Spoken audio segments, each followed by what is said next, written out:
Introducing GForce TV. GForceTV.net is your new source for action overload. Featuring free live programming year-round and countless hours of on-demand video, GForce TV will be your first stop whenever you want to see the latest and hottest racing action. See live Friday Night Excitement weekly from Washweekon Speedway, and watch the stars of tomorrow make a name for themselves during Thursday night's live microsprint racing. GForce TV is also the new home for Rivals Race Chat. Watch weekly as Clinton Jeffrey and Adam Ross discuss all the hot topics in the world of motorsports. For iRacing fans, GForce TV has you covered with hours of live broadcasting from Rivals and GForce TV racing leagues. GForce TV promises to deliver motorsports, esports, and action sports you want to see, along with talk shows and vlogs to keep you connected to the lifestyle you love. Visit GForceTV.net today to subscribe for free. Sit back, hold on, and feel the G's on GForce TV.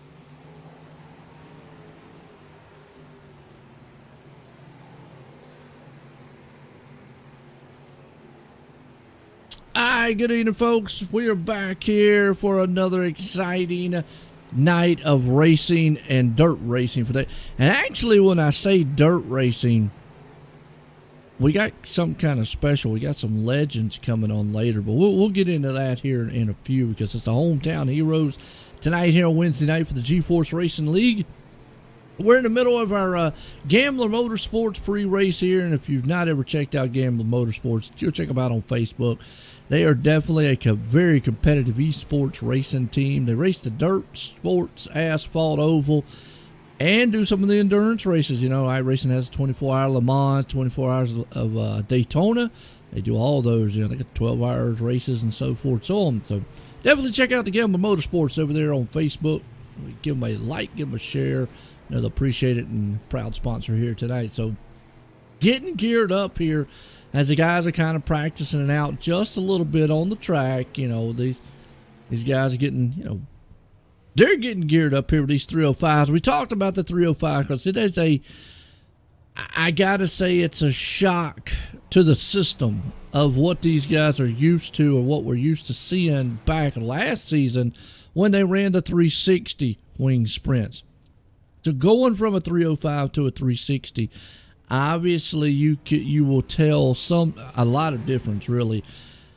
And it is even more of a difference when we go later on tonight and we go to the 410 wing sprints. I mean, that is a huge catastrophic jump right there, like a night and day. But the biggest thing here at Cedar Lake, we saw last week, momentum with these cars play a huge factor with the 305s. Especially when they can't just, you know, hammer back down the throttle. These cars just don't get back on it like, you know, 410 or 360 does, or a super late model for that fact. As looks like qualifying is about to bring about here. We got the iRacing League manager standings out here, and, you know, still way early. We're only in week 2 of the standings, but definitely want to give a shout out to our iRacing League manager there. Is normally I get into the standings about mid of the season, because that's when it kind of really starts heating up and everything really gets close, and you start kind of seeing who's going to break out, who's not. But definitely want to appreciate iRacing League manager coming on board for that. And we got the Spartan Racing team here. Spartan Racing qualifying session up. Definitely go check out Spartan Racing team. And if you don't know who Kyle Parker is, well, I'm telling you, Kyle is he's fast, and he knows how to drive the late models. He's going to be out here hopefully tonight and see what he can do with some of these machines. Check them out there on Facebook at Spartan Racing as always. And Friday nights they do an outstanding job. Looks like we got a couple guys on the field. Roger, you with me? Hey Joe, how are you doing tonight, buddy? We got a great great action-packed night tonight. Of course, the 305s are back, and Chad Cote is he has to work this week, so he's not here. He was the big winner last week, but guys are already putting in some pretty good times. The interesting thing with this stuff is we let this track carry over, so by even in qualifying, it's not a zero-state track. It's whatever they've worn in already, so it's that's what helps make the difference. They've all got the same crate engine in here. Identical cars, and it's the drivers that make the difference. So cream rises to the top, Joe. And it does, and that's the thing we talked about last week. We saw last week with them with the 305s. A lot of difference in the horsepower and so forth, and probably a lot of difference in the weight with these cars. It's like right now, Daniel Vault's man's going to take quick time on the top side there with 1337. You got Trent going to sit there in second place with a 1346. Right along with Andy Patton right here, A&J Custom Creations himself. He's out there trying to lay down a good quick time. We'll see if anybody else can jump up. But like you said, with the 305s, last week we saw these guys had to really get on the wheel and drive them and keep that momentum going. Be interesting to see what they learned last week. I don't know. It was a good race, though. I gotta give them hats off to them. Yeah, it was. It was a great race, and I know talking to Preston earlier in the week and saying that, as these guys get used to it, Cedar Lake is a fairly new track. It's not like guys when they go to Knoxville, they've run 1,000 laps there. So they're going to learn this track and the lines as time goes on. So it's going to be interesting to see what develops here. But hey, Joe, I just wanted to bring up too, we got a couple of great contests going on tonight. So for the it's Throwback Wednesdays, the Dirt Legends are in town. The Epsilon Sprint Wraps Throwback Dirt Legends, and we got a bit of a contest going on. That tour will be in town 4 times, and each night we pick the best paint. So the viewers pick the best paint. Then go to GForceRL.com. There's a spot there. And then in the 410 race, because nobody picked the podium last week, we've raised it to $20 Amazon card, so somebody could walk away with a $20 gift card tonight, Joe. Going to be interesting as these guys gridding up for A&J Custom Creations Heat Race 1. We just saw Andy Patton out there. That's the man behind A&J Custom Creations. And folks, if you've not seen his work, check it out at GForceRL.com and look him up at A&J Custom Creations on Facebook, because he's with the CNC machinery he has and the craftsmanship and work that he puts into his wood trophies and plaques. It is top notch. I've seen a lot of his great work out there, so he definitely specializes in a lot of stuff. Give him a call if you're looking for some trophies or plaques. Look out. Let's grid these boys up tonight. It ought to be a good one. Yeah, and on the pole, we got Vern Hawkins from Carlinville, Illinois. And on the outside, none other than Andy Patton, A&J Custom Creation Man in that Bass Pro Shops vehicle. Row 2, we've got 3-time Renegades winner Steve Goldner from St. Thomas, Ontario. And on the outside, Dan Vaught. And then in row 3, we've got Brian Moore and father Barry Goldner. And then we got Charlie Bragg, Brandon Sauls, and Jared Shipley picking up the 9th spot. Yeah, going to be a good one. Joe. Looks like Jared didn't grid up tonight. So some guys, they opt to do the heat races. Some opt to just, run the long way around. But it should be the top 4, right? Top 4 is going to go to the feature. Yeah, top 4 transfer. Yep. Top 4 are inverted. And we will go 8 laps. All right, here we go. Pace trucks pulling them around. Cedar Lake 305, hometown. We appreciate everybody out there tonight. How y'all doing? Get geared up here. Pace trucks dropping in. Andy Patton, Vern Hawkins up front, about to make them loud. Excuse me. Out front, Vern gets a good jump. Right behind him there, you see Andy Patton and company. They're going to go 2 wide. As you already see, old Stephen Goldner eating the back end up, and there he goes instantly to the top side. We're going to say high side running. Stephen Goldner, he loves that cushion up there. Seen him many times in many races. That's where he wants to be at. Got a turn around. You got a wreck in the back there. As Andy Patton's around a little bit. Ouch. Yep. And it happens on this track very quickly. Folks, usually no cautions here on heat races, so I can tell. I can see him back there, though. He unfortunately crashing. Battle up front, though. You got Vern Hawkins, Stephen Goldner. They're going to go duking it out side by side. And it looks like Brandon Soul is around again, and Andy Patton. And oh, wait a minute. Stephen Goldner. I said before he likes the high line, but sometimes that cushion could jump out and bite him. And look at that. They went side by side, and he went up over the wall. We watched that live. Here comes Brian Moore battling for the second place spot. Charlie Bragg right there in third. Daniel Vault up into the, he's up in the third place spot now, as he's actually going to go duking it out door to door. I'm going to say door to door. It's actually tire to tire here with these things. Down low, you see in the man, that's going to be Daniel. He's put a slide job on him. Is he going to be able to complete it? No. Here comes firing back to the outside. Charlie Bragg. But he's kind of being a little patient right now. 3 wide. We had a little bit of a... And we saw it last week, these guys there, Roger, they can have a little contact earlier on, but once they get going, they kind of spread out a little bit. Yeah, I know. Unhappy camper already, and Steve Goldner's got a long way to climb his way out of this one because, we've got over 30 drivers here tonight, so it's going to be hard to get out of that B main. AJ Custom Creations Heat Race 1 winner, Vern Harkins, and it looks like old Charlie Bragg's going to clock himself into the feature. Barry, Stephen, Andy, Brandon, and Jared all going to have to run the numbers. That brings us up to our heat race number 2. Howard Hanna Real Estate. I love saying this first part here at Howard Hanna Real Estate Service, the #1 family-owned and operated independent broker in the U.S. And in order to get that distinction, you have got to be doing something right or know what you're doing. So definitely go check out and get in contact with Scott Hurwitz.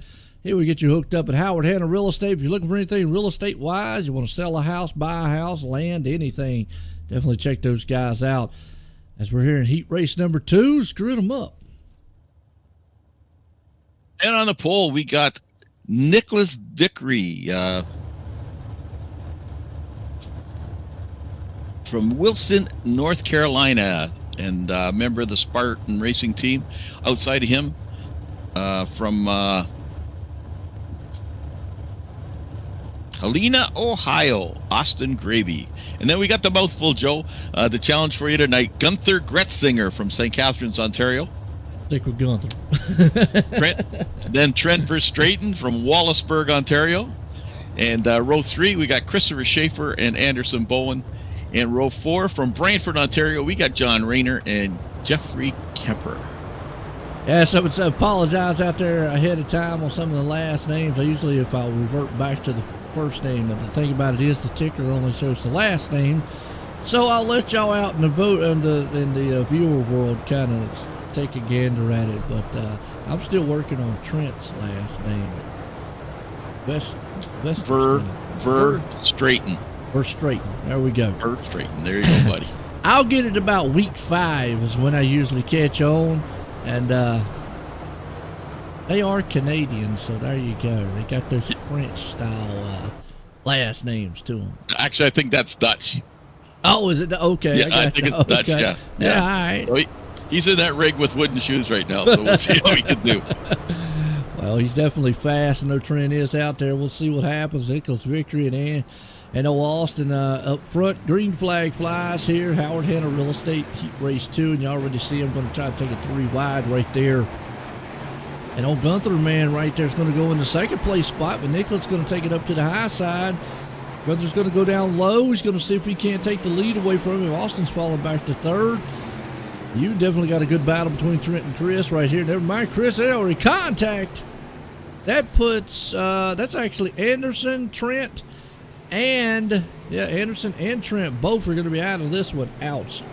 Up front just like that, Roger. It can happen quick. It sure can. It's 1 minute you're leading the pack, and the next minute you're looking at a B main. No doubt, right here. And you see a good battle happening up front. Up top, you've got Nicholas running that high lane. So far, it looks like the cushion's been the place to go. The problem is very dangerous, and I always say the wicked cushion, and the reason being is because they're getting up there awful close to that wall. You can see it, and we've seen earlier, Stephen Goldner and company, he loves running that high side. You can actually see right there, it doesn't look like there's much of a cushion at all. I mean, you saw right there with the tire tracks. There's a pretty good cushion on that side of the curve. Let's watch to see if we can't get a right there. it looks like there's not much of one, and that might be the trouble zone later on in the race.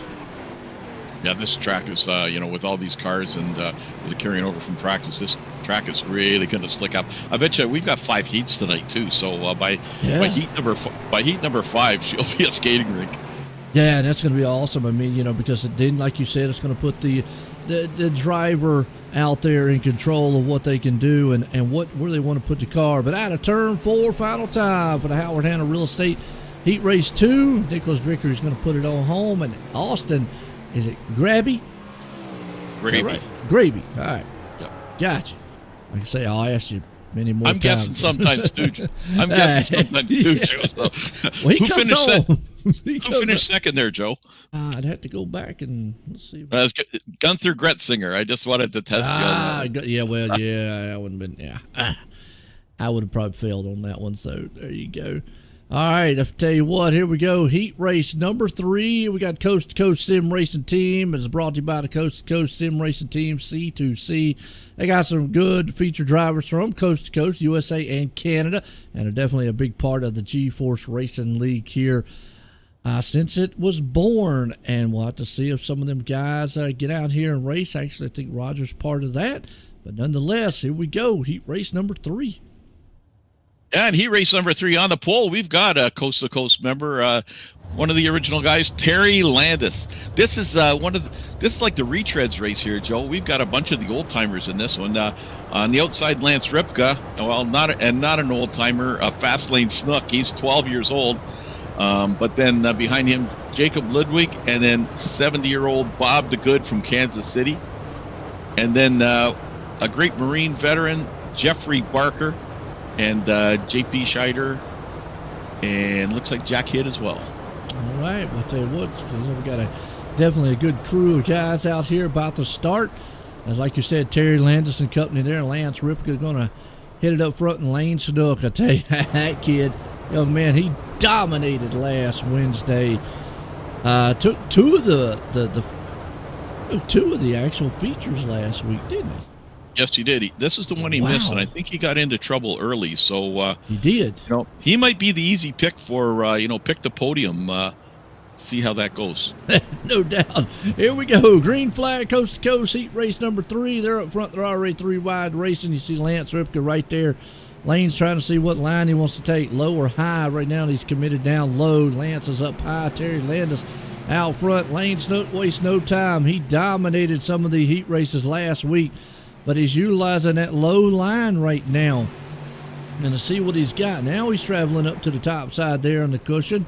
You got Terry Landis sitting right behind him. Lance Ripka there in the mix. See what they see out the top side here. Good run by Lance as he falls back to third. You got Terry there. Bob DeGood back in the 5th place. He's trying to battle for that last transfer spot there with Jacob Ludwig. Ludwig actually hanging on to it. Never mind, here comes Jack Hitt to his inside. Those two guys are going to mix it up a little bit. It's got some kind of synchronized sliders. I'm not sure who that's kind of sneaking in. That's Jeffrey Barker down low trying to sneak in there, see if he can't get anything done. In the meantime, old Jacob's loving what he's seeing in the back. He's wanting to see, I don't know, he's got Jack Hitt coming on him. So Jack actually got away from those guys a little bit. It's going to be a battle heating up there for that last transfer spot. In the meantime, this young man says, you know what, I might have messed it up, but can I take the trifecta tonight? And that would just be a dominating performance. So not giving away, yeah, what's that? He's going to be on the Pitside Podcast this Sunday. We'll be talking to him later tonight on the Pitside Podcast. Check this Sunday. He might be a 5-time winner in this series by the time we talk to him. And he is. I mean, like I say, he came out last week, dominated the second, third one that we had last week. And right now, he's dominating his heat race. So that's, if he keeps it up, he's going to put him in the feature tonight. And actually, it does. As he comes out of turn 4, he's going to win it here for the Coast to Coast heat race number 3. And the man coming in second, Lance Ripka, Terry Landis there in third. And I think Bob was able to hang on to the 4th place. It switched on me right as soon as I was about to say it. But that brings us up in the heat race 4. And heat race 5, we don't have sponsors. Well, heat race 4, Joe, I'm going to give a shout out to Mr. Plummer. Mr. Plummer just come on board to sponsor one of our retreads division, actually. And they're out of Atlanta, Georgia. And just glad to have them on board. But on the poll here for heat number 4, we have the mayor of Clarence, Iowa, population 974. Now you would think, 970, small town. It's a hotbed of GForce racers, Joe. We've got Steve Bixler, Steve Maurer, and Blake Chapman with the Smarty Mobile or whatever it is. They're all from Clarence, Iowa. So a hotbed there. And on the outside, of course, the Iron Man of the league, GJ Boydell, row 2. A couple of Spartan guys, Dan Blau, Kyle Parker.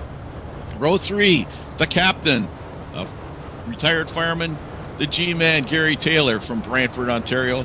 He lives 2 doors down. And Don Dory from I think he's from St. Catharines, Ontario.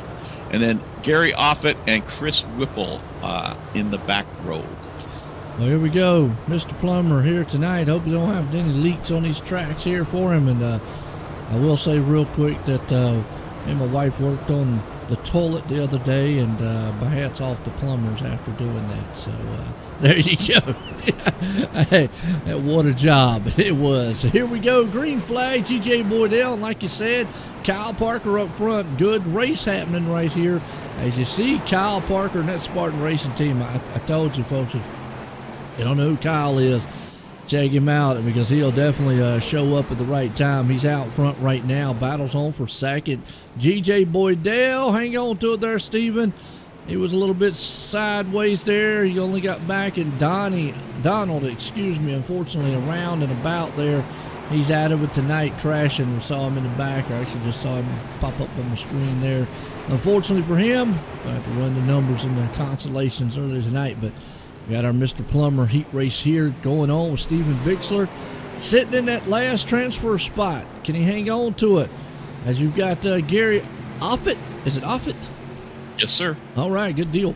Offit right there in 5th. You got Gary Taylor. Got a couple Garys back-to-back. Chris Whipple just trying to see what he can manage on this 305. We've seen him race very well. And you can just see some guys are used to the lower power of these cars. Some guys are just not. Right now, Kyle Parker's not phasing him one bit. He's out front leading the GJ right there in 2nd. You see him down low trying to defend off Daniel Blau.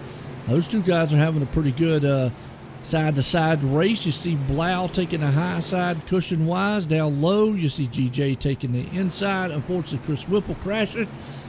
He's into the pits right now, so 2 down in this one. We got 6 guys out there. Steven Bixler still the man. White flag one more time for the Mr. Plumbers heat race here tonight. Number 4, our hometown heroes for the GForce Racing. Kyle Parker out front. Daniel Blau there. GJ Boydell. Steven Bixler, your top 4. And that's who's going to finish it off here. Now, Mr. Plummer, heat race number 4. How y'all doing out there tonight? Hope y'all enjoying it so far. Yeah, everybody get ready to put their votes in for pick the paint for the legends following this race, and then pick the podium for the Scott Hurwitz Bandit 410s that come on later tonight. Absolutely. Well, that puts us in heat race number 5. And so heat number 5 is going to be another new sponsor, Cool Ray Heating and Air Conditioning, again out of Atlanta, Georgia. And they're sponsoring our NASCAR Cup Series this year. And for this race, here we go. We got more drivers from Clarence, Iowa, population 974. On the pole, we got Zach Chapman, a new member of the Gambler Motorsports. On the outside, Jeff Flero from Cornwall, Ontario. Then we got Brian Moore Jr. And on the outside, from Clarence, Iowa, Blake Chapman. Then we got our SBGC 3D sponsor, Tom Taylor. And from Clarence, Iowa, Steve Maurer. And then Bob Curtis is in the last spot there. Yeah, it is. We got Benjamin out there, too. Benjamin, yes. I couldn't read straight across. That's all right. No, I can't read straight across. I'll help you with names. You help me read straight across. Yeah, Benjamin Newman is what it looks like. It is. Benjamin Newman is going to come up with that last spot. But, yeah, you're right. Up front, let's see if old Jeff Flero. Always hoped I've said his last name right there. The green flag flies. We're racing here again, and help me with that sponsor again. I know you said it's heating and AC and cooling. Cool Ray. Cool Ray. All right, well, Cool Ray right now. He's hoping it's cool, but it's hot on the track here for our heat race number 5. And up front, it's getting hot with old Zach Chapman there. He's got Jeff burning down his back end. You got Brian Moore Jr. down low trying to, and we've seen the low line come in, later in these races. So I think by the time the feature gets here, by the time they start, like you always said, they kind of beat this track in a little bit. I think that low line might be a factor to look at. So right now, you've got Brian down low. Zach Chapman is actually going down there protected, and he slipped a little bit. I talked about momentum, and that's what it's all about right there. He is trying the middle lane. I just don't think it's up to par yet. He's falling all the way back to 4th. That's your top 4 guys that are looking to transfer. Blake Chapman right there, he turned in the Skittle machine for some M&Ms here. What a trade up there. As he's going up top on the cushion, you got Brian Moore down low, Brian Moore down low, Jeff up high. So you got Chapman behind him, Flero up top, Moore down low, along with another Chapman. You don't see that very often. Blake Chapman, Zach Chapman. That's a mouthful. No relation that I know of. That's a mouthful. It is. Well, you got a mouthful of M&Ms there, buddy. No doubt, I tell you, and that's a nice looking machine he's always come out with. He must love the candy. Got a big sweet tooth out there. Blake does. He's looking good, 3rd place. Tom Taylor right here, like I said, the SBGC man himself, hanging on to the 5th place. Just cannot make up any ground. That's the number one thing. As the checker flag comes out, your top 4 guys. Zach Chapman's going to come home in 4th. Brian Moore Jr. is going to win it here in our heat race number 5. And what you're seeing right now is how tough it is to make up ground in one of these 305 machines. As that's going to put us in our consolation here, our B main. It should put us in tonight, which is we got a lot of cars, and you got to help me out with 5 heats. What's the math? We only got 4 transfers. We got 22 cars, 4 transfer. I think we're gonna have to adjust this next week to have a couple of B mains. We usually throw them all in one, but this is too many. It's 10 laps. We tell them to race clean, but man, if you're sitting at 20, 21, you're probably going to have to do some beating and banging to get up there. Yeah. So there could be a lot of carnage here, Joe. This might be an early version of our Demolition Derby. Well, we got the SBGC 3D printing B main here, like you said. Usually doesn't happen this way, folks, so we've got so many cars in the B main. But if you've not checked out Tom Taylor and Company, check him out at sbgc3d.com. for all the 3D printing. We got a great video ad that we'll show you later on just to show off some of his great work that he does with the 3D printing and machines. But check him out, sbgc3d.com. And Roger, boss, there's a lot of cars out here. 22, like you said, but only 4 is going to the feature, and going to be chaos. Yeah, it's going to be chaos. So I'm going to try to run through this really quick. On the pole, we got Barry Goldner and John Rayner, a couple of Canadian guys, and then Jack Hitt and Gary Taylor, and then Tom Taylor in his own sponsored race with Stephen Goldner. So watch Goldner. He's starting 6th. He's got to finish in the top 4. Jeff Kemper, Jeff Barker, G.J. Boydell, Bob Curtis, Brandon Souls, Anderson Bowen, Bob DeGood, Chris Whipple, Steve Maurer, Andy Patton, Trent Verstraeten. We got some big names at the back here. We do. J.P. Scheider, Don Dory, Benjamin Newman, Jared Shipley, and I'm not sure if Gary Offit's in that one or not. And as the green flag flies, I think about the 305s, what's going to make it even more difficult is these cars just do not come through the field. It's not an open set. You have to rely on some driving, but it's going to be chaos around that 4th place spot. Up front, you see it, and you can see right there, 4th place, Jeffrey Kemper and company. You got Gary Taylor battling it out. He's a little sideways. Boom, into the wall. That's actually Bob DeGood crashing. We're watching this one kind of live. Gary Taylor and company. It's a parking lot. Like you said, it was going to be chaos. We got multiple cars. Chris Whipple, G.J. Boydell, Anderson Bowman, Benjamin all involved. In the meantime, up front, they got to modulate through this one. It's crazy. As old Kemper holds on to the lead, you've got Jack Kidd hanging a second, Tom Taylor right there in the third, and Barry Goldner in fourth. So that is your top four that transferred. So basically, this is a big heat race in the consolation. And right behind him, Stephen Goldner. Now, he just jumped up to the fourth place spot there on him, as he knows the urgency here. The problem is he's got Barry Goldner. Yeah, that's his dad. He's chasing his dad. Well, Dad says right now, you know what? I brought you in here into this world tonight. I'm going to show you how it's done. And he's definitely showing him. Unfortunately, falling back, and he's got Jeffrey Barker right there on his back end. And Stephen Goldner's kind of moving away now, looking a little safe. He's up to third. He's going to try to battle and say, I want to get third place, maybe to make myself look a little bit safer. As you see the battles up front, here comes Stephen Goldner. In the meantime, though, go back to Jeffrey Barker. He's a little off the pace. Can he reel in, grab a hold of that tail tank there, the back end of Tom Taylor, and get up there? Still a three-wide battle for the lead here. Stephen Goldner slipped. We saw it in the heat race. He slipped earlier. That is not a mistake he wants to make. Here's the thing he's got to go through his mind. Laps are winding down. Jeffrey Barker, Trent back there looking in the weeds, going that number 4 place spot from him.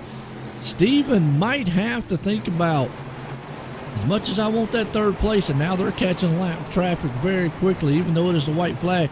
Stephen right now might just have to say, okay, I need to settle on what I got. Coming out of final turns, here's Stephen Goldner hanging on to it. Trent's not going to be able to get there. And boy, I tell you what, you got a lot of good names going to go home on this one. Most notably, Jeffrey Barker, Trent right there. Chris Whipple in the back, G.J. Boydell. I mean, you just got a who's who of names going home tonight. Yeah, well, looks like Steve made it. Dad didn't. But he's going to start P24. And I'm telling you, watch for Steve Goldner. It'll be interesting because there are at least two racing lines here. So we'll see how things go. Well, we already know what Steven likes. He likes that high lane. He reminds me, like I say, of Ryan Beagle. Ryan Beagle, no matter what, he loved that low line. And Steve is just one of those high line guys. Even though the low line might be it, he's going to try to make that thing work. Nonetheless, we're here in a warm-up for our Icon Sim Sports intermission here, folks. And real quick, Icon Sim Sports, go check them out at iconsimsports.com. If you're looking for a great rig, the one thing I like about them that stands out the most, there's a multitude of them out there, is they will build it to you. Whether you're a big guy, small guy, big little guy, big small guy, nonetheless, they will build that thing to make you feel comfortable and get you set up right. So check them out at iconsimsports.com. GForce Racing League, that's where we're at here tonight for the hometown heroes, GForceRL.com. Go there. We can talk about the whole show, about what's on that website, but definitely go read it, check it out, get all the information you can. And Us Weekend Race Source Driver of the Week, I think we got one. Weiser, who is it this week? Driver of the week is none other than Gambler Motorsports' John Hine, who last week at the Renegades race went from gained 16 spots. I think he went from P22 up to P6. So he is our driver of the week. All right, there you go. And that's Us Weekend Race Source, your Canada's choice there for sprint car parts, accessories, consumables, and obviously the world famous Us Weekend Speedway. So definitely give them a call, look them up. Us Weekend Race Source, as always. GForce Esports on YouTube tonight. Hit the likes and shares. We're also running over on OSR Network on Facebook, as always. Folks, I tell you, it's a good one here. We run broadcasts here on the esports, GForce Esports on YouTube. 4 nights a week, Monday night, Wednesday night, Thursday night, Friday night. So definitely check out all the action. Well, folks, we're going to step away real quick, and we'll be right back here after word from some sponsors.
All right, folks, back here.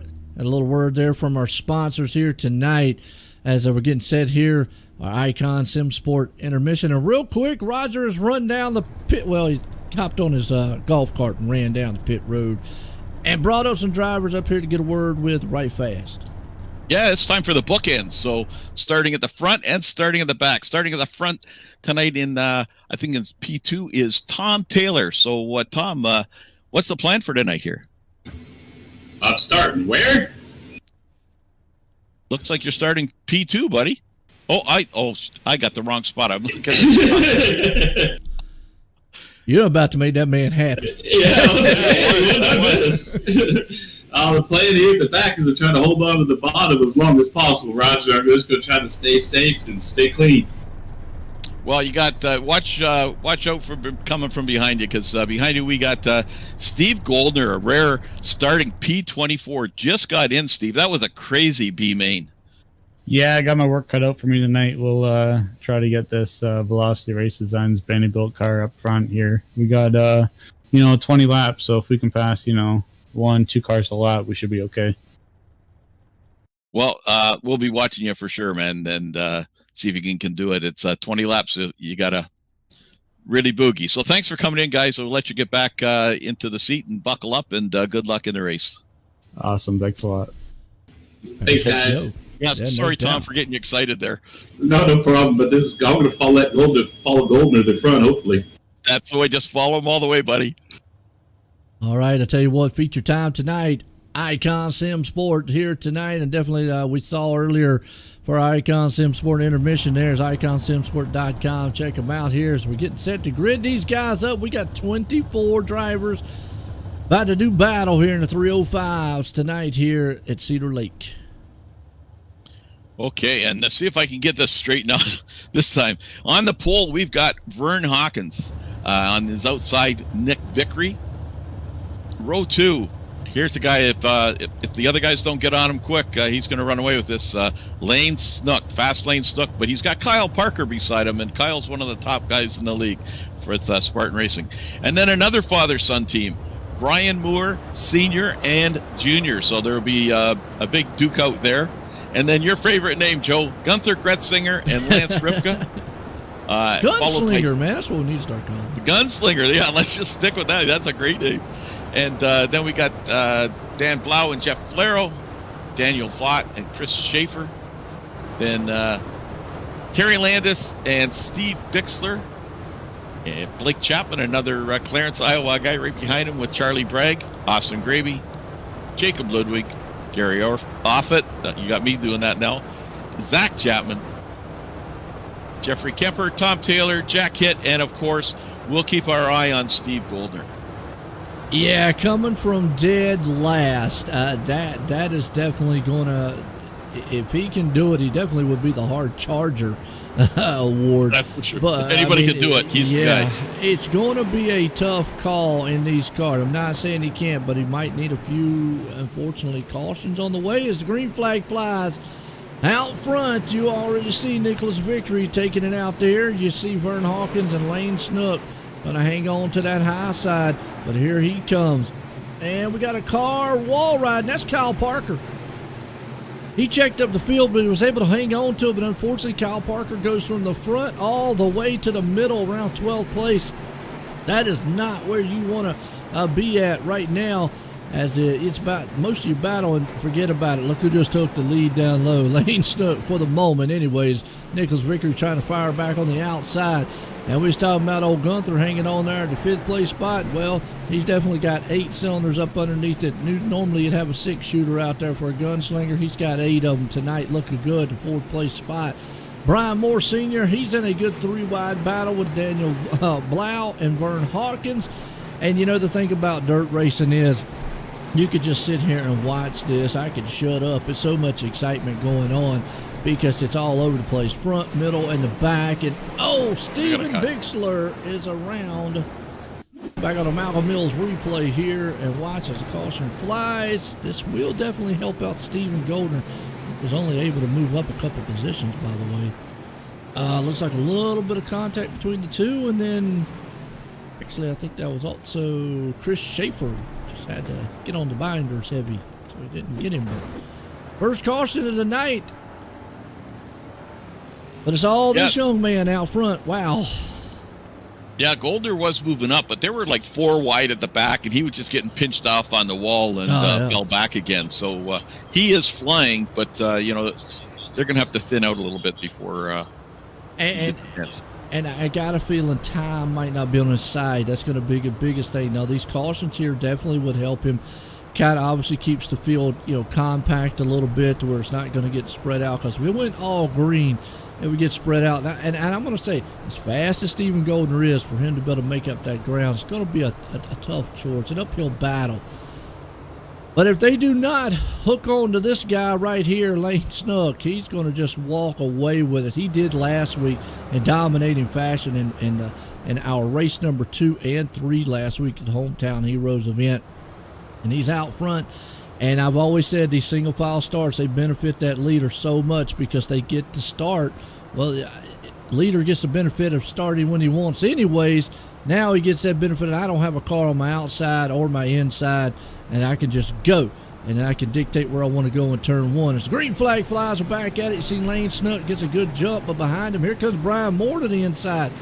He's all got Gunther right there on the top side, but Brian Moore Sr. and Jr. both taking the low line. We've seen the low line come in a little bit later on, or earlier on tonight. You see Daniel Blau right there. He's going to try to shoot the middle. Is he going to get it done?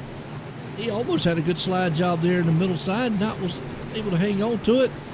Don't look now, though. Here comes Blake Chapman. He's down low on that low side, trying to see if he can't pick them off one by one.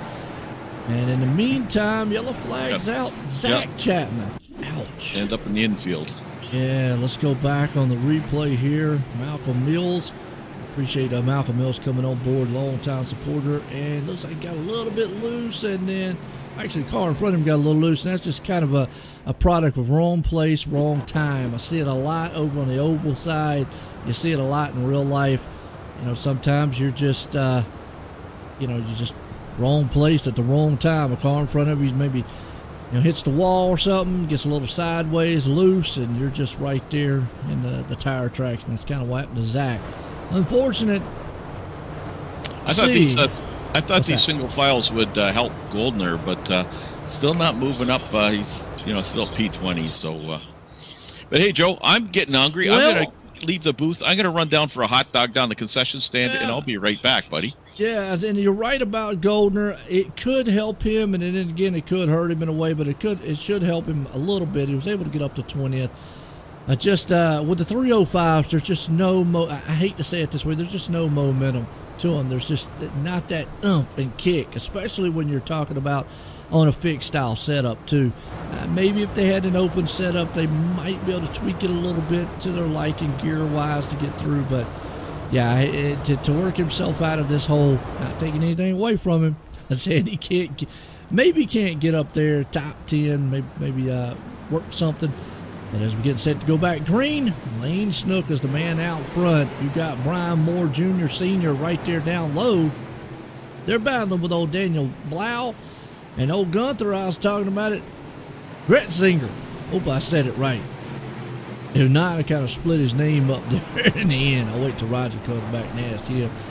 Good one so far with him. Right now, he's down low. You got Daniel Vault sitting right there up high. Let me know how you liking it out front. Does it look good, sound good to you folks out there? Is everything sounding like you want it to sound? Blake Chapman moving in a little bit here.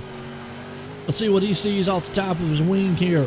Good race in front of him so far. He sees all that as Lane Snook right now holding on to it. He's got in the battle behind him, which he's loving, is Nicholas Vickery, Brian Moore Jr., all back there racing each other, and Brian Sr. there along with it.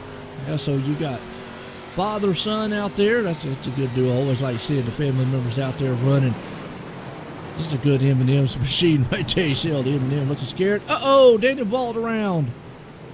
Did he hold on to it? Yes, he did. Good save job right there, and a good heads up by everybody not running him over. In the meantime, you got another heavy hitter here, Kyle Parker. We're talking about Stephen Goldner coming to the field. Goldner's up to 18th, by the way. Tom Taylor's up to 21st. But you got Kyle Parker, and we know he's fast. He was up front earlier, but a little mishap. early on, got him marred way back into traffic. He's back in the 12th place right now, but look out, this young man out here, folks, keep this name in your books because you're going to want to. And he's utilizing that low line. We've seen it a couple times, and now you see Brian Moore Jr. right there trying to see if he can't run him down behind him. So it's an interesting battle going on up front as we look a little bit further back here, around about the 12th place. There's Austin. You got Gary and Jeff Farrow right there. Farrow, excuse me. He's up top. Terry Landis is in that mix. Vern Hawkins is around that mix right there. The dust is starting to fly out front. What's up, Bill? How you doing? I know we saw Tristan out there too. Tristan, how you doing? Appreciate everybody. Yeah, you out there pulling for old Terry. White flag. Buddy. Woo! White flag one more time for this guy, Terry Landis. Or excuse me, Lane Snook. As Brian's just not going to be able to, and Gary crashing as they come out of the final turns. Lane Snook is going to win the 305 tonight here for the Icon Sim Sports Hometown Heroes 305 winning sprints. Wow. That means that puts him the first one to win all 3 events in the series so far. But can he do it 3 in a row tonight? That's going to be a question there. I don't know. I'm interested to see what he can do. We'll see if we can get a few of these guys up here and get a word with him. Wow. Yeah. We've only had 4 races and he's already won 3 of them. So the kid is dominating. He has just been on a hot streak lately. Up him to waiting room, and then Brian Moore Jr. was able to come home in second. Got Nicholas. See Brian anywhere?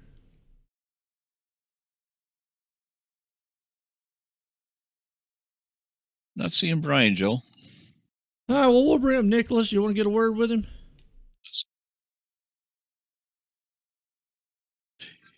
Yeah, Nicholas Vickery. Good run, buddy. That was a tough night tonight. Yeah, the track definitely slicked off a little bit more this week, I feel like, than it did last week. So all 3 of us up front were searching for grip, trying to find it. So. Well, it certainly makes it. It's not like your official races where it's 305s are just a train going around single file. There was some great racing here tonight, that's for sure. Yeah, it was definitely good up high up in the beginning, and then kind of moved to the bottom. Brian Moore got around me on the bottom. I tried to go to the bottom on that last restart, but I just couldn't run it, and I felt like I was holding him up, so I wanted to go back to the line that I had been running originally, and hopefully I'll hold him off. It didn't end up working out like that, but yeah, it's a good race. You sound out of breath, buddy. Yeah, the 305s it's definitely the slow sprint car, but when the track's that slick and you're searching all over the racetrack, you get kind of worked up, making sure you don't make a mistake. Well, yeah, when you got all those, that's intense racing. You got everybody behind chasing you like that. That's for sure. Anybody want to thank?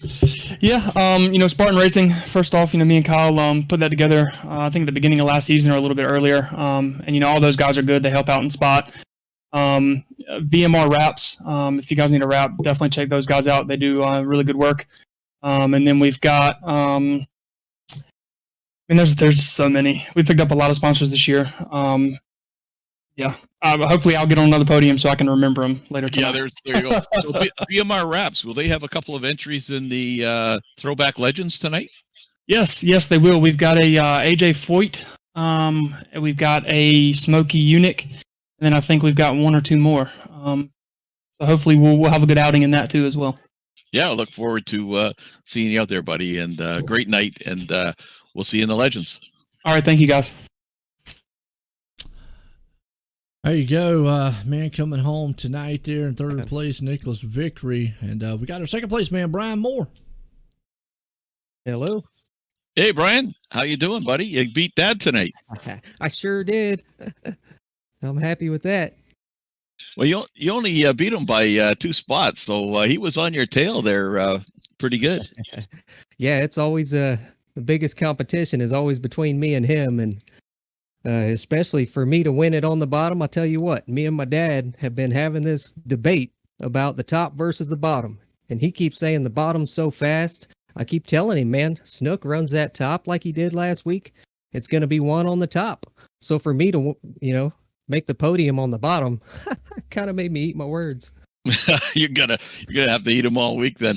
So tell me, do you guys live in the same town, or do you live in the same home, or like what's the situation there?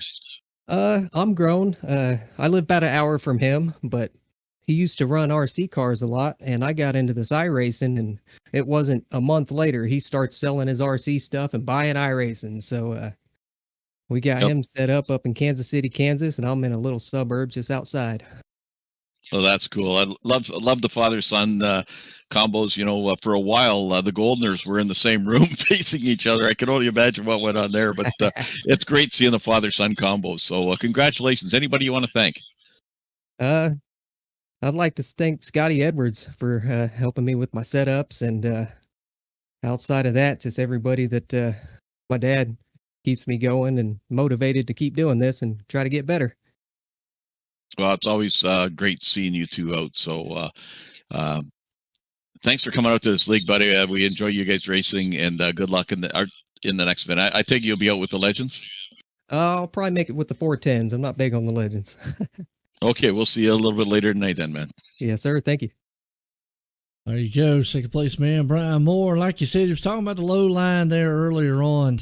Last week, Lane definitely took the outside lane, but looks like that low line this week might be the place to be. Lane, Snook, Joe White, the booth, got a copy?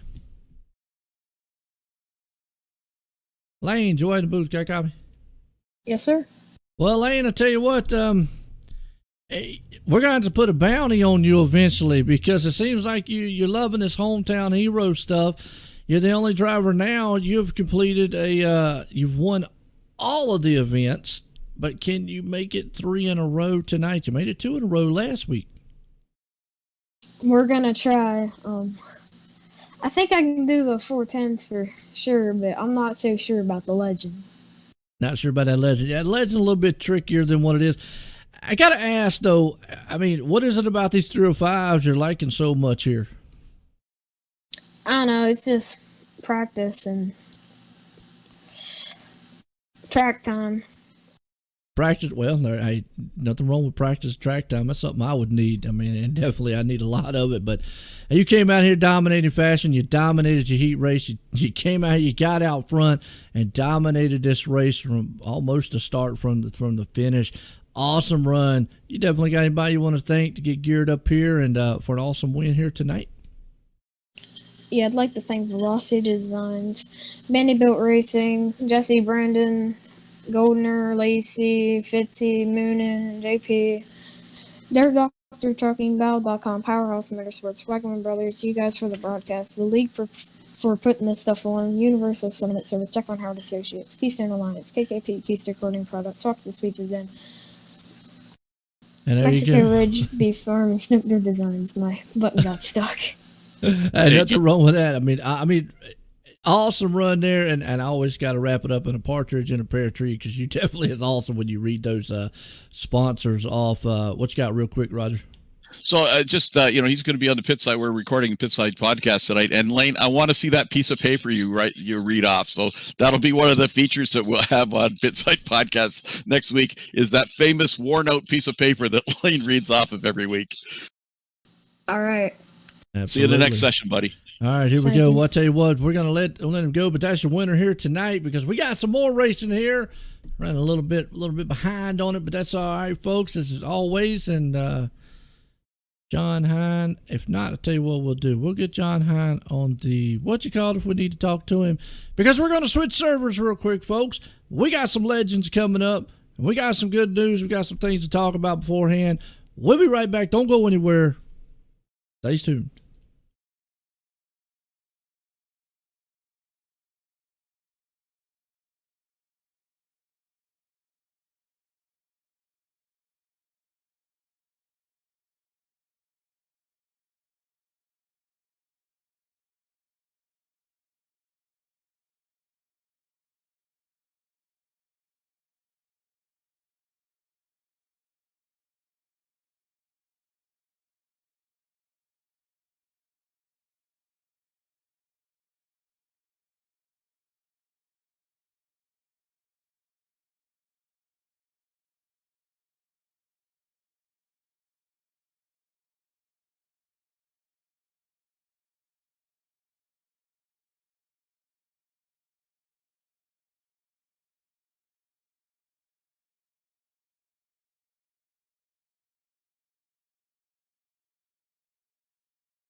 right, folks, we're back here live, and I tell you what, no, your eyes are not deceiving you.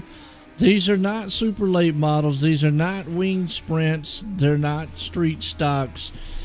They are the Legends. And if you've never seen, heard, or watched a Legends race, you're in for a treat. We got some great paint jobs out here. Go to GForceRL.com.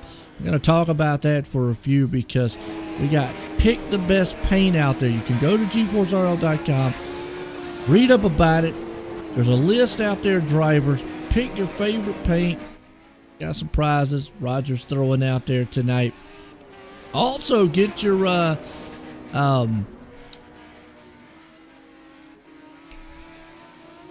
know what? I want to ask Roger. The top three. What are we calling that?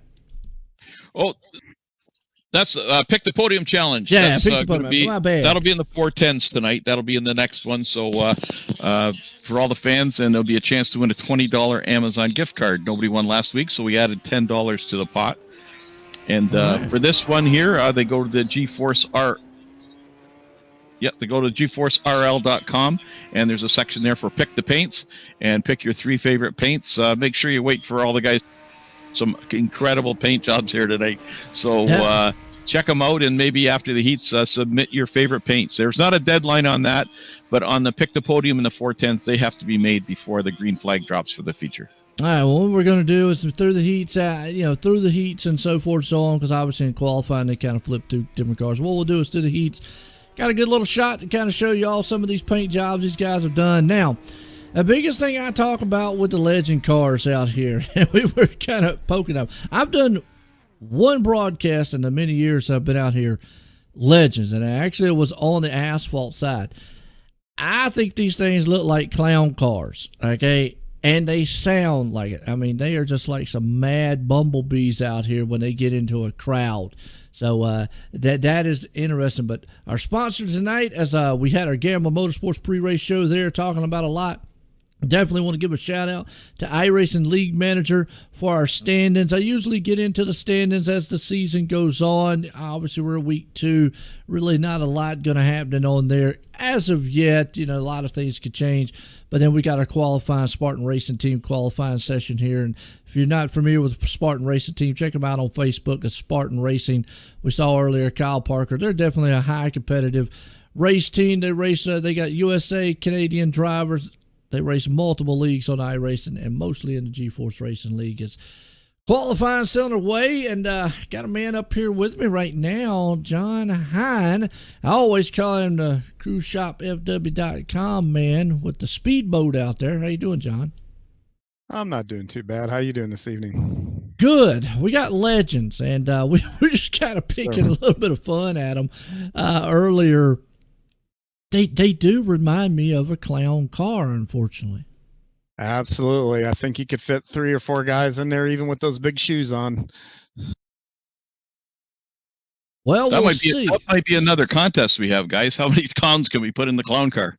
Well, yeah, I mean, if iRacing could definitely stick that in. So, John Nitro says, "Go Dad." There we go. Well, let me know who Go Dad is. So which one is the dad out here? Maybe that might have been from the last race, but nonetheless, let me know who your dad is. I always like giving a shout out to the family members. As always, right now, Nicholas Victory's got that quick time up top, and actually, he had a tied quick time. Unfortunately, iRacing doesn't always give me the tens of thousands of seconds, but he tied with old Preston Cranmer up there. That's going to put us in heat race number 1. A&J Custom Creations heat race number 1. We said earlier, Andy Patton. Outstanding craftsmanship to work that he does with the CNC machinery. And he does some awesome work on the wood plaques, trophies. Check him out over at GForceRL.com and on Facebook. A&J Custom Creations, as we're going to get these guys geared up. We got Chase Hess out front. Trent Verstraeten. Hope I got it that time. Sitting in second. Yeah, Stephen Goldner up to 3rd. Nicholas Victory there in 4th. Trent Brenneman.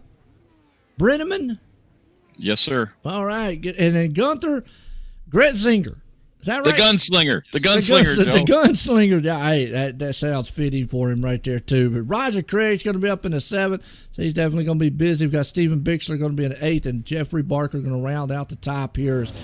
We're getting set, and folks, here we go. You see, Joe, Chase, what's that? I'm sitting at the back with a few other retreads, Steve Bixler and Jeff Barker, so I'm in comfortable territory. Oh, okay, I got you. Well, let's go through them real quick before we go green. You can see right here, just showing off some of the paint jobs. You can see, Chase S right there alongside. You got Stephen Goldner there with Trent on the outside. Nicholas, and you've got Trent Brennerman right there with him. Nicholas Victory, the gunslinger man himself, in at 199. You got Roger right there in his red-green machine of the 747. And hopefully he doesn't crash that thing like a 747. We'll be all right tonight.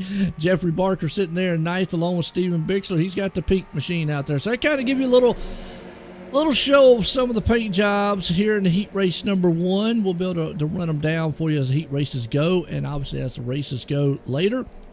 Because unfortunately, unless there's just enough guys out here, not all of them will be in the feature. We'll just have to see how that plays out. But green flag flies. And the one thing you'll notice right off the top is the different sound that these cars have and the size difference out there. As you already see Trent up front with Chase Hess.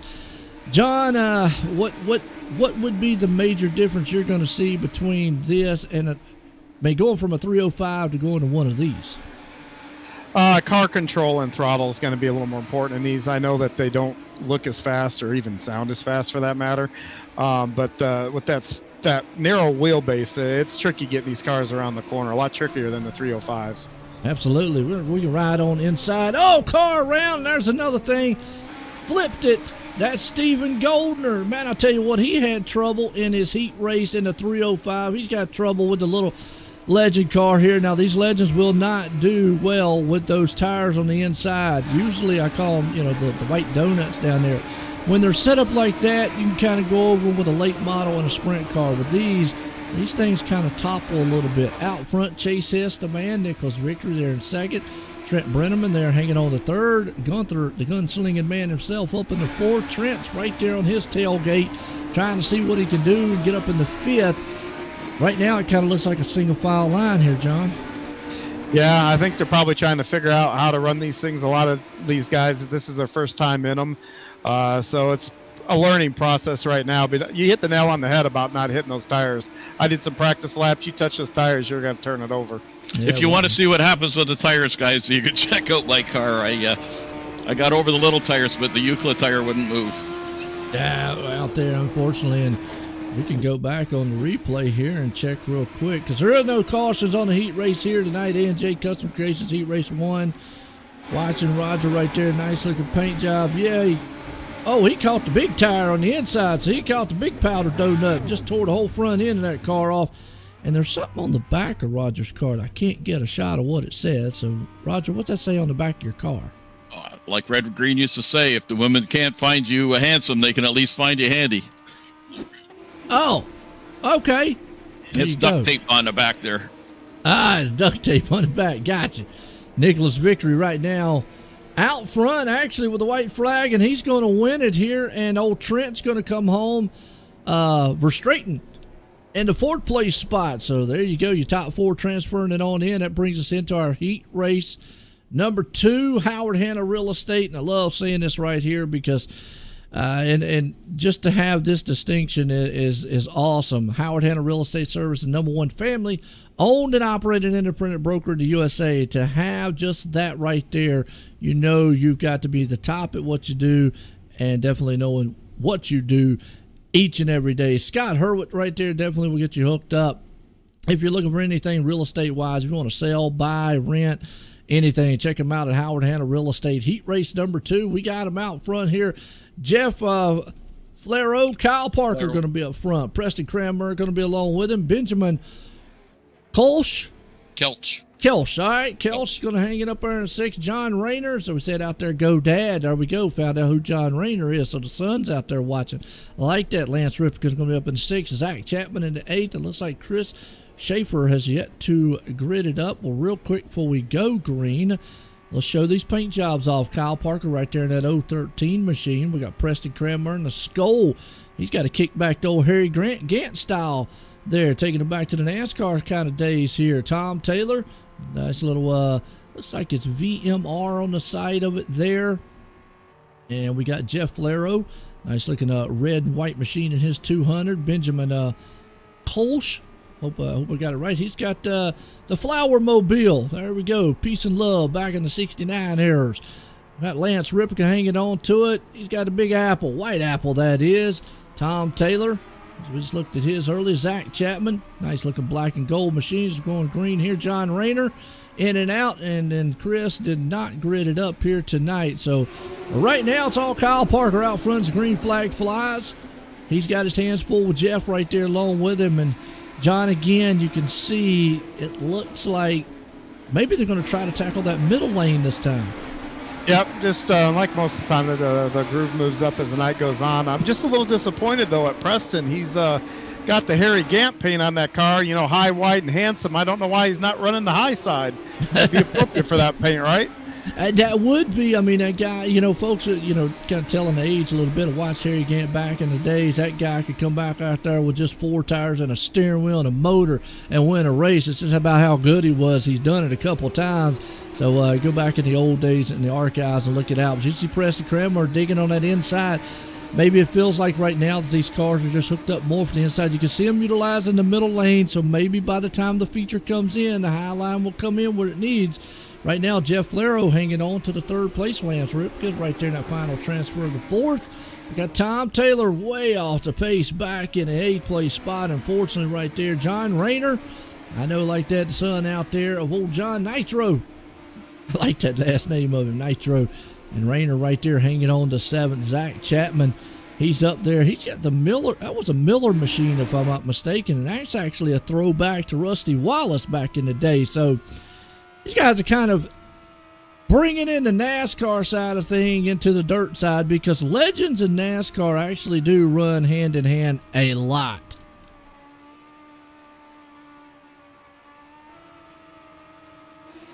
I don't know. What do you think, John? Well, I think they do. You know, you go back to the older days of NASCAR and stuff, and you see a lot of these cars, but the full scale versions. Yeah. You know, that's kind of where these things came from anyway. But it is cool to see these paint schemes, no doubt, on some of these cars. And it looks like Kyle Parker's going to put in victory lane here for the Howard Hanna Real Estate Heat Race 2. Lance Ripka's going to come home in a final transfer spot. And just make note, we were talking about earlier, these cars look more like the clown cars, but folks, they're actually you also could actually say real quick, we talk about the NASCAR days, they're a miniature version of the moonshine cars that they used to run way back. So there you go, kind of telling my age on it a little bit. Yep. A coast to coast sim race team here. It's going to bring up heat race number 3 as we got the C2C featured drivers here. And they have a lot of coast to coast from USA to Canada, and they primarily have been a race team and part of GForce Racing Lead since the beginning. We got Daniel Vault out front. Terry Landis is going to start alongside of him. Brendan Lacey there. Lane Snook, Jacob Ludwig, Barry Goldner, GJ Boydell, and Bob Curtis. And as always, let's look and see. Look at that zebra machine out there. Actually, a cheetah. I think it's a cheetah out there. So we got some Cheeto machine. Daniel Vault, Terry Landis. Good looking red and blue. That looks almost like an STP throwback to Richard Petty style. Lane Snook and that black car. Keep an eye on him. He's going for the three-peat here tonight. Brendan Lacey hanging on there with a good looking paint job. And there's a really throwback to the day. Jacob Ludwig wrong with it. Brendan Lacey, good looking white old Lucy machine. GJ Boydell. Wow, that's a. I like what he's got on the hood. Look at the trunk. Look at the trunk. Well, I can't get the trunk too well, so maybe we shouldn't. But I definitely get that hood part. It's got Betty Page on it to show my age again. Okay, well, you know what? GJ's probably my favorite out there. But as we go green, got Barry Goldner. We'll look at the last 2 here, and Bob Curtis looks like he's got. He ran over something there. Jason Ferguson, unfortunately, did not go. But out front so far, Terry Landis. So we got a 3-wide battle. We've not seen this all night long. So can that high lane come in? And you can do that with these cars. You can get up there and beat the little fenders on each other. Yeah, you can. And as this groove widens out, these guys are going to get more options. And like I said before, a lot of guys first time in them, when they start to figure these things out, you're going to see the racing pick up, no doubt. Yeah, that's about the closest I can get on the back end of G.J. Boydell's machine, I got to say, as far as paint job. As my pick would go, folks, I'm not qualifying to pick a thing, but I got to say that's probably one of my favorites out there. Just, I try not to be unbiased or whatnot, but definitely looking sharp. I guess it's just because the ladies on it. But nonetheless, up top, G.J.'s hanging on to that fourth-place final transfer there, so he's doing good to get it up into the feature. Brendan Lacey out front and leading this one. Daniel Vault there in second. You've got Terry Landis hanging on to third. And Jacob Ludwig right now is trying to see if he can't run down GJ, but so far just not been able to pull him in like he wants to. Bob Curtis along with it there in sixth. We've got Lane Snook. Now, Lane said he was probably going to struggle with these Legend cars. He said he was a little confident with the 410s, not so confident when it came to these Legend machines. Yeah, I think he had a little trouble earlier in the heat. I think he and somebody else got into the wall, so that's why he's back there. But Lane's been on such a roll. I think fencing him is probably about the only way to slow him down right now. So, absolutely, as we're getting set here, you just saw, unfortunately, Jason not getting up there. Barry Goldner hanging on to that eighth place back spot there. Is right now it's all Brendan Lacey with the white flag. He's got company. Actually, I think it's a lap car. On his outside, you see Daniel Vault not being able to reel him in as they're kind of spread out just a little bit. GJ is still hanging on to the fourth place final turn. Is he going to be able to hang on to it? Because here comes Ludwig. It's a drag race to the line. And man, I'm going to tell you what, GJ Boydell, actually, GJ held on to third. Ludwig was able to get up there. I'm not sure who dropped off out of fourth. I think it was Terry Landis or so forth. But that puts us in our B main. What a run tonight for these guys. Folks, run on over to GForceRL.com. Put your votes in. Favorite paint tonight. Kind of showing them off. I showed off all the ones in the heat race here tonight. But we've got our SBGC3D.com printing. Here, Tom Taylor and Company. We'll watch a little ad later on about some and show off some of the work that he's able to do with his 3D machine that he's got. But check them out at SBGC3D.com. As out front, the gunslinger himself, Gunther, hanging on the top spot. Benjamin Kels. There we go. I have to kind of get the Kels and Coles mixed up there, but he's going to hang on third. Terry Landis up along with him. Zach Chapman in fourth. Jeffrey Barker's hanging on the fourth place. Lane Snook there in sixth. Stephen Bixler up to seventh. Ron Rayner in the eighth. Roger Craig's going to hang up to the ninth. Bob Curtis in 10th. Tom Taylor in 11th. Barry Goldner 12th. Stephen Goldner back in the 13th spot. I'm going to tell you, if he just keeps on trying to come from the back to the front, and Chris Schaefer and Jason Ferguson is not going to run here in our consolation here, B main for SBGC 3D printing. Let's see what old Benjamin's flower machine up front can do. Yeah, and we got 14 guys that look like they're going to take the start, and 12 are going to transfer. So a couple guys are going to go home here. This is my kind of race, Joe. It's it's not like that last race where there was 22. All I got to do is try not to wreck it. I might make it. Well, and we talk about, as far as guys you already got two guys on the track not going to make it there, and you already see one in trouble. Tom Taylor, Zach Chapman. Zach Chapman in that Miller machine went across the tires, and he's way back in 13th place spot. Puts Tom Taylor up there in 12th. We got a good battle happening around about the 12th and 11th place spot there. As you see, Tom and Bob Curtis, Barry Goldner, John Rayner, all those guys mixing it around and right there with Roger Craig and Company. That's around about all the way back from 6 on back. We got some good battle. But up front, this man, we've kind of coined the phrase on him, Gunther, man, the gunslinger out here. Roger's around. Uh-oh. And that puts him in 13th. But he's still got time to get back up because old Bob right there, they're still battling it out around about that 12th, 11th place spot. And here comes Roger. He's going to dig down back on the inside, see if he can't get it. He's going to get up there and just say, you know what, get out the way. He just punched him. That's what you got to do. Sometimes just got to get him the uppercut and get it done. Bob falls back to 13. Lane Snook right now sitting in the 8th place spot, struggling a little bit. we'll keep an eye on him. The problem is he's not going to have that awesome qualifying position that he would like. And the one thing I see here, John, is I got this track, even with the 305 and the 410s, and with these, pretty much about anything we've had, it's all been track position that really is the key. Yeah, absolutely. Last week in the 410s, the top three, we stayed there in the top three. So it's going to be tough for guys to come from the back. But Lane and Steve Goldner are two of the best in this league. If there's two guys that can do it, those two guys will be the ones to watch to do it. Yeah, it is, and that's what. Unfortunately, Roger Craig's going to push that thing into the pits. He got in, looks like in the back, little trouble in the back, and unfortunately there, his night's going to be done as it's still Gunther out front. Bob Curtis hanging on to the final transfer as of right now. Been a good race up front amongst them. Most of your battling going on. Never mind, Steven Bixler's around. He's going to fall to 10th. I'm over by the pond, Joe. There's some bass in here. He's going fishing. Yeah. Roger going fishing. He got tired of racing. That's what it was. But you know what, Roger? You should have stayed out there because Steven Bixler's having a hard time, and he's in the pits right now. Yeah, I know, but I thought. And he went out there to the lake, and he's going to get in his boat, and I think he understands that no matter what he does, Stephen wise, he's going to make the show, because that way, as the checkered flag flies, Les White's back here. Tom Taylor hangs on 11th, and this man's going to come out of the final turns. Gunther up front is going to win this thing here. Well, he's got two more turns to get it done, as long as he doesn't make a huge mistake. He's going to put it in victory lane for our B main SBGC 3D printing winner there, Gunther. And he's going to just a unique way of getting it done. Boy, I tell you what, that was exciting to watch on that one.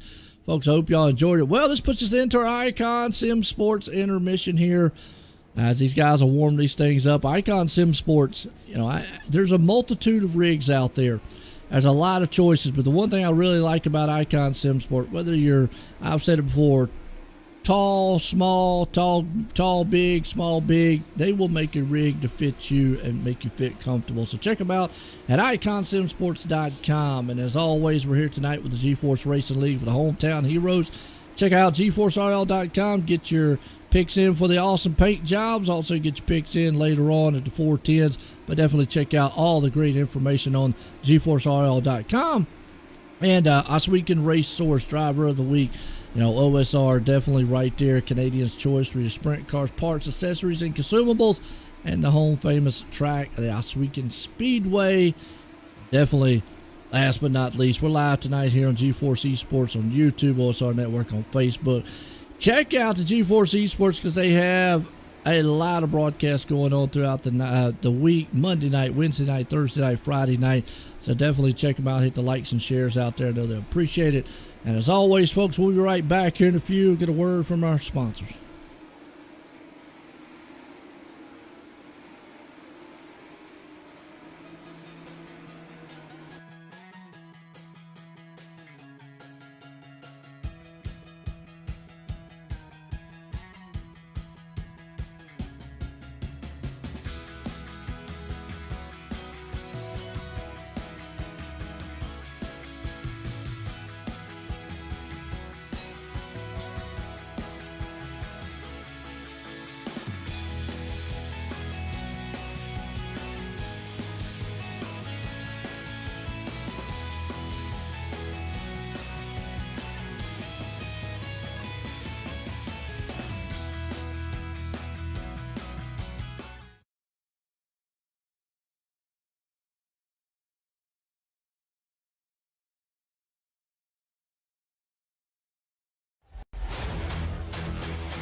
All right, folks, we're back here.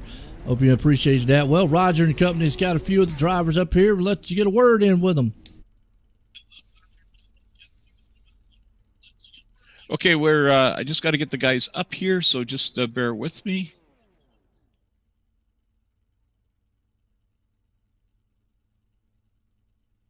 Well, while you're doing that, it's Brennan Lacey. Yes, sir. I think you're starting P2. Tell me I got the right one here. What do you think your chances are here on these cars? Have you driven these cars before?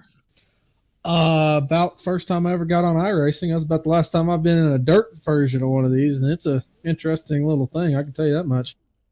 Yeah, it sure is. These are crazy cars to drive. So who do you think you're going to have to watch out? Of course, your teammate there, Lane Snucky's won 3 of the 4 races so far in Hometown Heroes. So you got something for him tonight? I know Lane's smooth, and these things you never really know because I watched Goldner in the heat race hit a tire, and it's like you hit a tire and these things on the bottom, and they just want to flip over. So they're a little tricky sucker, but I think starting up front like that will be good, and Lane having to come through a B main, and there's definitely some fast guys around me, and being on a fixed setup just makes the competition even better. Well, good luck tonight, buddy, and hopefully we're talking to you in the show on the podium finish. Thanks, sir. Take care, man. And we're going to grab one more guy here before we get out to the track. Yeah. And we got Preston Cramner with us. Preston is the sponsor of this whole series. So how's it going tonight, Preston? Well, I was pretty happy with my heat. I was pretty excited. I was running down the old Rusty Wallace car in the heat there. So Kyle and I had a pretty good battle going. I didn't have anything for him, though. Warm-up didn't go so well. I didn't even get but a couple of laps in, just getting kind of tangled up. So we'll see what happens here. I'm not sure what it's going to look like. Well, it looks like you got a grid up, but the guys are saying with the car you're racing that should be running that high line, just like your predecessor. Yeah, that's where I'll be going once I can get there. I got to start on the inside, so I got to work my way, but you'll find me up there soon. Okay, good luck tonight. Thanks, appreciate it. All right, fellas. Well, looks like we're about to grid these things up here for our feature tonight. That ought to be a good one here for the Icon Sim Sports feature here for the Legends. We'll see who these guys are able to, who's able to pull this thing off. As Kyle Parker, Nicholas Vickery out front. Brendan Lacey right there along with him. Chase Hess. We got Daniel Vault, Preston Cranmer, Trent Brenneman, G.J. Boydell, Lance Ripka. Also got the Gunther man himself right there, Terry Landis, Lane Snook. He's trying to pull it off 3 in a row. He's going to have his work cut out for him back at 12th. Yeah, back at 12th. Zach Chapman there, John Rayner, John Falero, Tom Taylor up in 16th, Trent Restraight Rare in 17th, Jacob Ludwood in at 18th, Benjamin Kelch hanging on the 19th, Stephen Goldner in the 20th, Jeffrey Barker in the 21st, Barry Goldner up in the 22nd, Bob Curtis rounds the 23rd. Does not look like Steven Bixler gridded on the field here, so I'm not sure why he didn't come out here, but nonetheless, feature time here tonight. Start to look pretty good so far. As always. All right, here we go. Race time. Green flag. What you think, John? They're going all over the place here to start, but it's going to be interesting to watch. You had Goldner and Snook in the back. They were fast in practice. I got my eye on them. Absolutely. Up front, you still see side by side. You do see that high lane coming in just a little bit. We talked about that earlier on. Would it be able to be utilized? Or up there, kind of not as big of a cushion. It's a huge cushion right now, but we'll see if these guys can use it out front. Still Nicholas Vickery. He's got his hands full with Brendan Lacey, though, right there, trying to see if he can't take it away from him. 2 and 3 wide. They're back in the back here, though. Look at this 3 wide battle. That's back with Jeffrey Barker, Stephen Goldner. The problem with this track here, I think, John, is Chase Hess is around. Yellow flag. Let's go back on the Malcolm Mills replay, see what happened to him. While you're doing that, Joe, just a little bit about these cars. They're a 5/8 scale of Let me get the done old with the replay. 50 shows, and they got a 1250cc Yamaha motor in them, and that sounds like somebody just knocked a hornet's nest down out of a tree. Absolutely. Well, there you go. We'll be able to get in there at the tech talk. There's an awesome thing to get into. Real quick right there, as our replay showed, Chase Hess just got clobbered a little bit on the replay. Unfortunately, we've seen it all night long. That's usually kind of how it goes. You kind of get in a little bit of trouble and boom, there. So now what was you talking about as far as, since we're still in the caution here, you're just talking about as far as these cars? Yeah, they got a 1200cc Yamaha engine in them, so that's why they're just a screamer. And they generate about 125 horsepower, and the car is like a 5/8 scale of what they used to race in the 50s. So it's like a big bumblebee. Yeah, it's like a whole pile of them coming around here. There you go. Here we go. Up front, they're going to close it up 2x2 all the way back. Out front, pace truck's going to drop off. We're going to get set to go back. Green flag. Terry Landis, Nicholas Victory, Brendan Lacey, Kyle Parker and company, Preston Cranmer right there with them. Here we go. Green flag, back at it. You can already tell it's just very hard to come through the field. Just not an easy way to come through it here. As you marred back and back, look at this 3-wide battle about the mid-pack. That's around about 8th, 9th, and 10th place spots. You get battles up front, middle, and the back going on. As it's still a 2x2 throughout this whole entire. You see the dust just flying. And again, sounds like a pack of hornets out there. Cars around. Uh-oh, that's going to be Trent. Oh, that's a big one. Yeah, it is. Trent Brenneman. Let's go back on the replay here. We saw it live happening, but we'll go back on the replay here. Catch it on a kind of a different angle. Like he was a little loose coming out of that turn. Kind of got into another machine. That was somebody else that kind of got a little loose up there. And then from there, it's a parking lot. Ouch. Yeah, they wanted a bunch of them up there pretty quickly. No doubt.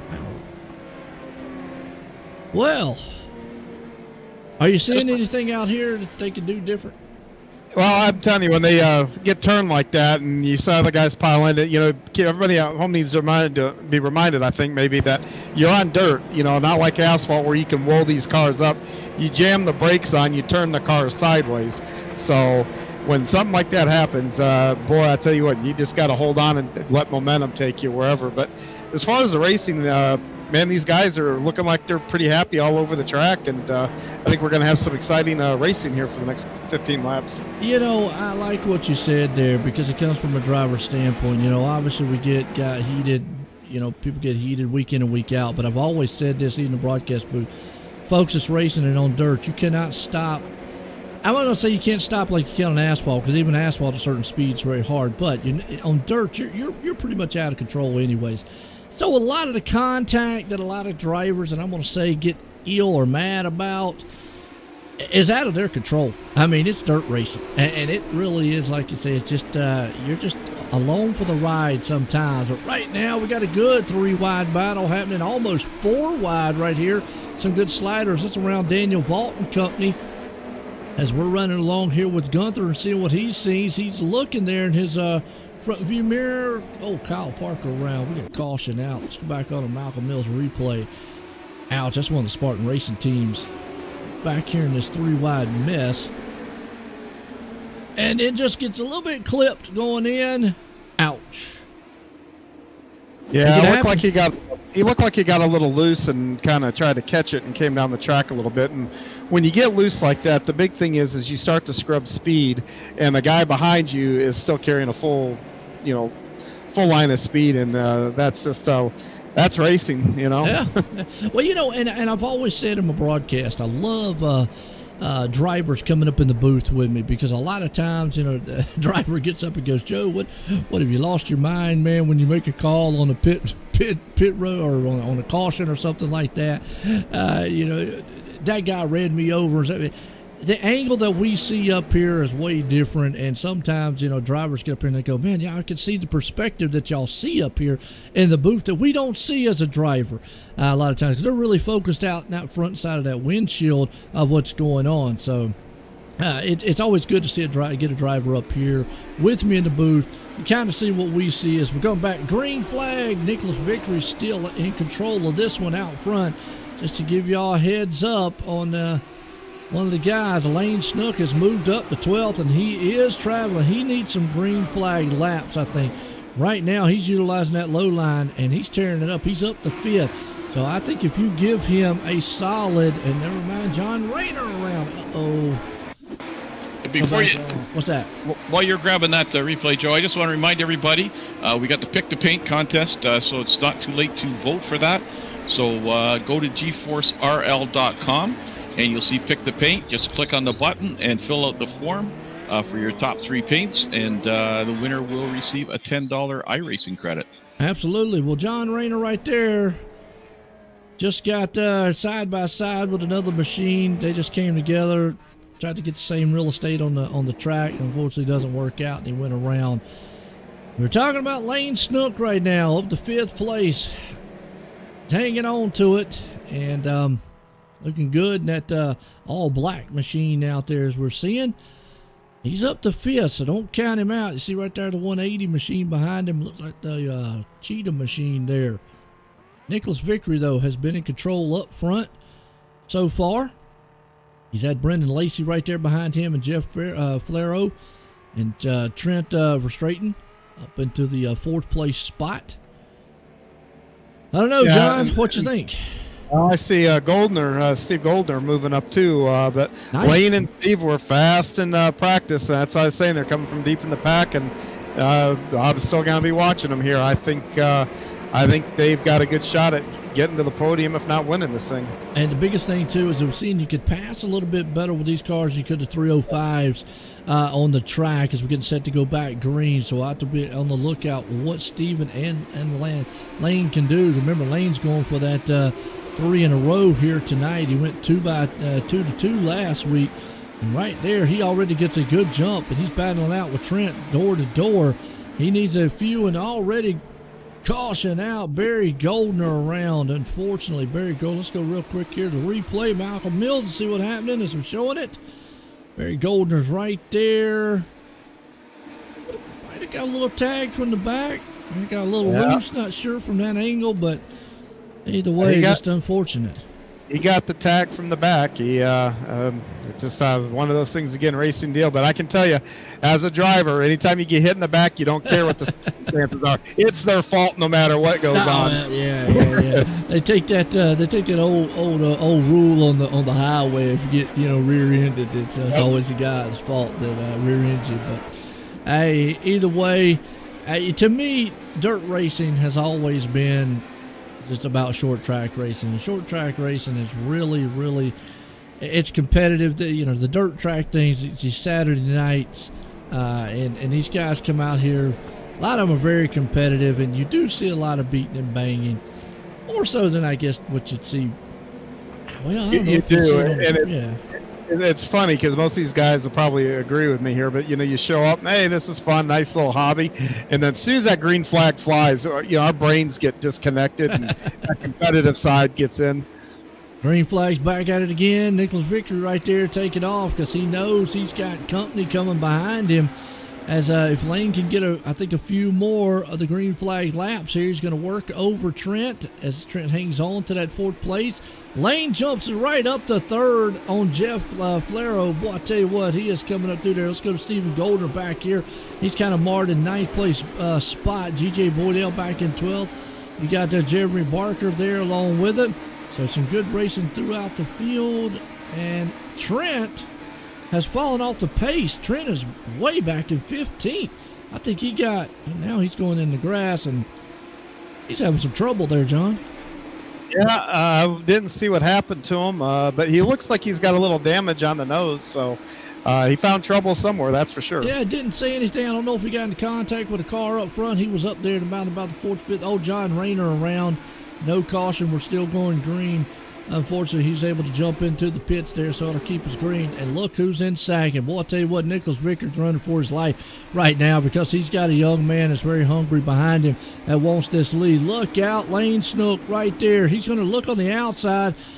Right, Victory's not going to give him that inside lane. Laps are winding down. He's got a little bit to go with 7 here. But can Lane Snook pull this thing off? He said he wasn't sure about the little midget cars, and the yellow flag's out. Kyle Parker again around. Let's go back to the Malcolm Mills replay real quick here. Kyle Parker, we're seeing him right there. He tacks it up to the top of the cushion, and then the car looks like it just got a little bit loose coming out of the turn. And unfortunately, I'm not sure who that was he got into.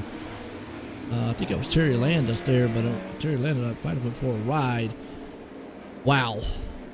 That caution, that caution's a big break for Lane, because coming out of turn 4 there, he got a little aggressive with the throttle and kicked the back end out, lost his momentum, and with only 6 laps to go, it would have put Vickery out a bit.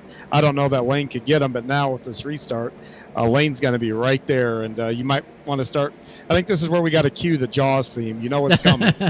What's up, Doug? Man, how you doing out there? As always, I appreciate you tuning in. Appreciate everybody tuning in. Go to that GForceRL.com and get your picks in for the paints here. And you're right. You got, we might as well say mini Jaws out there right now. Lane Snook, he smells blood in the water on this dirt track.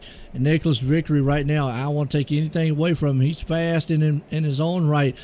But boy, he's looking at his rearview mirror and says, "You got to be kidding me. Somebody, man, put this young man to bed. Ain't it his bedtime? He's got school tomorrow," because he would love it. Maybe the internet will flash out. Green flag, Nicholas Vickery out front. Lane Snook's going to try it one more time. They're going to have about 5-6 laps to go. This is the battle for the lead.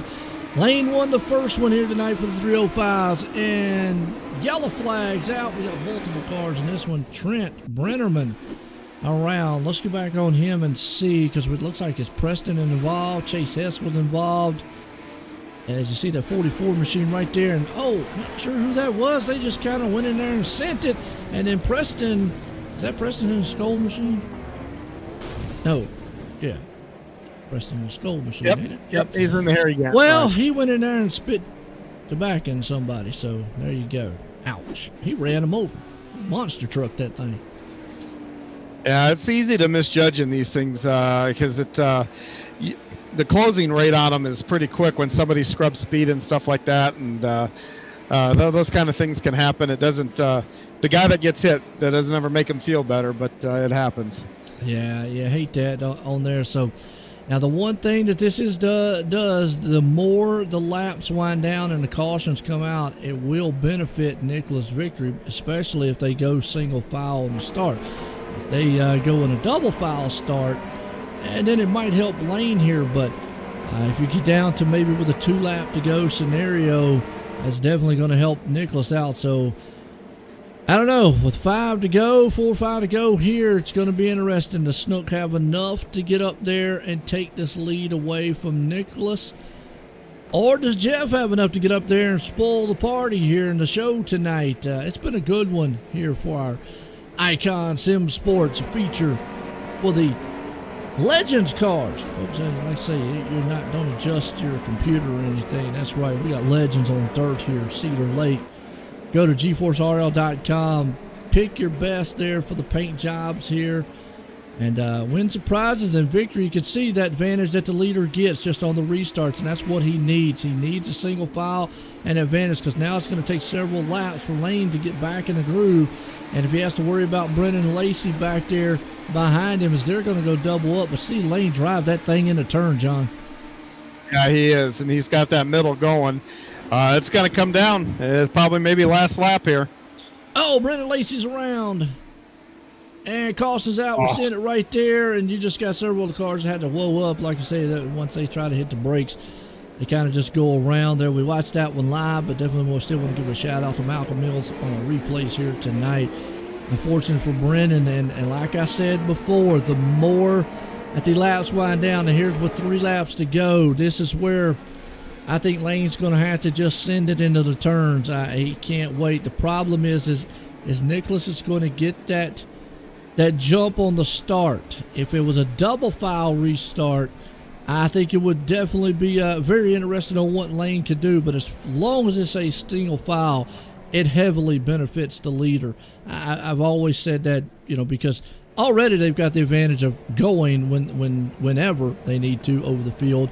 And you're not supposed to pass the leader for the start-finish line, but they've got that advantage. But now they're out front; they've got no cars around them. They can dictate where they want to go in turn 1. So Lane's gonna have his work cut out. So I think here, John, if I was Lane in the strategy, and again, I'm no dirt expert. Well, here's the thing. That caution helped Nicholas out because Lane had him dead to rights going into 3. But what Lane needs to do here is just get beyond that bumper on the start and not let him get away. And if I'm in Nicholas's shoes, you hope you kind of know where he's running. And maybe I go in and run that lane was in, which was a lane higher than Nick. And hopefully that will play out. Green flag, we're back at it. And Nicholas did get a pretty good shot out front right there over Snook. Snook was able to drive it into that first turn.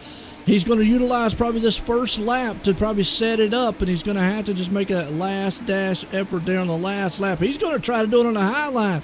Not going to say it won't work. We'll have to see. As we're going to get the white flag this time by Snook is there. Victory is trying to hold him off. Is he going to get it done? This is the battle for the lead. They're going to come out of turn 3 and 4. Lane Snook drove around the outside of Nicholas Victory for the white flag. Are you kidding? I mean, all right, somebody needs to tear down his virtual rig and inspect it and see what's going on. Because right now, 2 turns away, Lane Snook is looking to put this thing in victory lane. Battle for third place, though. You've got it, and Lane Snook's going to win it. Third place is going to go to Jeff Flero. Nicholas Victor's going to come home in second. John, I would not have thought he'd have been able to drive around the outside of him like that. Yeah, he had that middle, and there's just enough tack on the corner exits of both 2 and 4, and I was watching him grab it, and he was just launching. That's where I was saying Nicholas had to move up to, and he didn't. But that was heck of a run by Lane, and I mean, I finished second last week in the 410s with him, and I chased him around here for 30 laps, and man, I'm hoping it's his bedtime. we got to start thinking about. I know it's the second week already, but you got to start thinking about this guy being a championship contender in the series here. I mean, you already winning back-to-back races last week, now back-to-back races this week. He's going into 410s where he said earlier he feels very confident in. So nonetheless, it's going to be interesting. And we'll bring up old Nicholas, our second place man. John, you want to get a word with him? Sure. All right, bring him up here. Hi, Nicholas. You had a second place run tonight. What did you think of the track and the car and everything? It was a lot of cautions. I definitely wish if we're gonna have that many cautions, I would definitely prefer the caution laps to count. It was really rough doing it single lap at a time. How much did the track change? I saw you kind of move around beginning, and at the end you just locked it down on the bottom. What was your thoughts and why were you running where you were running? Yeah, so in the beginning of the race, there was definitely still some speed up top. I think what happened with the top side, is it just moved too far up, and these cars just didn't have enough power to carry it around the top. So I knew late race the bottom line was going to be fast, and then I knew Lane was coming, and that last restart in 3 and 4, he got into my right side with my door a little bit getting in the corner, so I couldn't turn left. So I had to just straighten my wheel and let him pass me. There wasn't anything I could do. You put on a heck of a show. You had a heck of a good run. Is there anybody you'd like to thank tonight that put you there in second place? Help get you there. Yeah, I actually wrote him down this time so I didn't forget him. Is Spartan Racing, as I mentioned earlier, VMR Wraps, Dig Setup Shop, and then MIA Miriam Majado Spa. And then, of course, you guys for doing it, and then my wife for letting me do this. Good job tonight. That's good point night, and hopefully next week, next time the Legends are in, you can improve it by one spot. Yep, looking forward to it. Well, there you go. Second place man tonight. I know he out there. He dominated a lot of it, and just a little bit there at the end. I mean, Lane was able to pass by. I was trying to see if Jeff was in here, not seeing him around. So either way, we're going to bring up the winner tonight here, Lane Snook. Lane, Joy in the booth, you got a copy? Yes, sir. Well, is it past your bedtime? Not yet. All right, because a lot of these drivers out here are hoping that you got to go to bed soon because you just dominate. I did not see that move coming to the outside. Did you feel like you could make that thing work? I was running that line the whole race and passing everybody with it, and I knew I was faster with him, than him. And towards the end there was a couple cautions where I got beside him, and the cautions kind of screwed me, but I got him coming to the white flag, so probably a really interesting race for the fans out there. Oh, absolutely. I mean, I was through. I mean, you came through the field, and it's just pure domination. Now, I know it's early, but a lot of got to start having the talk of you might be in the contention for a championship here in the hometown series. Yeah, hopefully. Trying not to think about it right now. Just trying to win races. There you go. That's the way to do it, man. And concentrate on what you need to do out there on the track, and you're definitely doing that. You won back-to-back last week. So far tonight, you won it earlier in the 305s, now in the Legends. You talked earlier about the 410s. Real quick, how you feel about that? I feel like I didn't feel very good about winning the Legend race. I'm more confident about this one than I was that one, but I don't know. It'll depend. Well, there you go. As always, got anybody you want to thank? I know you got that list out there ready to rumble. As always, putting it in victory lane here for the Epsilon Sprint Wrap Victory Lane. Winner there, Lane Snook. Got anybody you want to thank? Yeah, I'd like to thank Vanderbilt Racing, Brandon, Jesse, Moonin, Goldner, Lacey, JP, Fitzy, Third Doctor Trucking, Bow.com, Powerhouse Motorsport, Wagman Brothers, you guys for the broadcast, the guys for putting this stuff on. Universal Settlement Service, Akron Howard Associates, Keystone Alliance, KKP, Keister Recording Products, Fox's Pizza Den, Mexico Ridge Beef Farm, Snoop Dirt Designs, and the Old Hatchery. There you go. As always, the man's got the list, and he's definitely checking it twice and third time. Again, see you in them 410s tonight, Lane. Yep. There we go. Well, folks, hey, don't go anywhere because we got some 410 action here and here at Cedar Lake. And that guy right there, he might be young, but he is deadly fast when it comes to iRacing dirt. We'll be right back after this. Don't go anywhere.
right, welcome back, folks. And boy, I tell you what, if you've not had an exciting night, fun-filled, get ready, because these guys here, these are the big boys. These are the 410 wing sprints. This is about the top as you can get when it comes to wing sprint cars out here.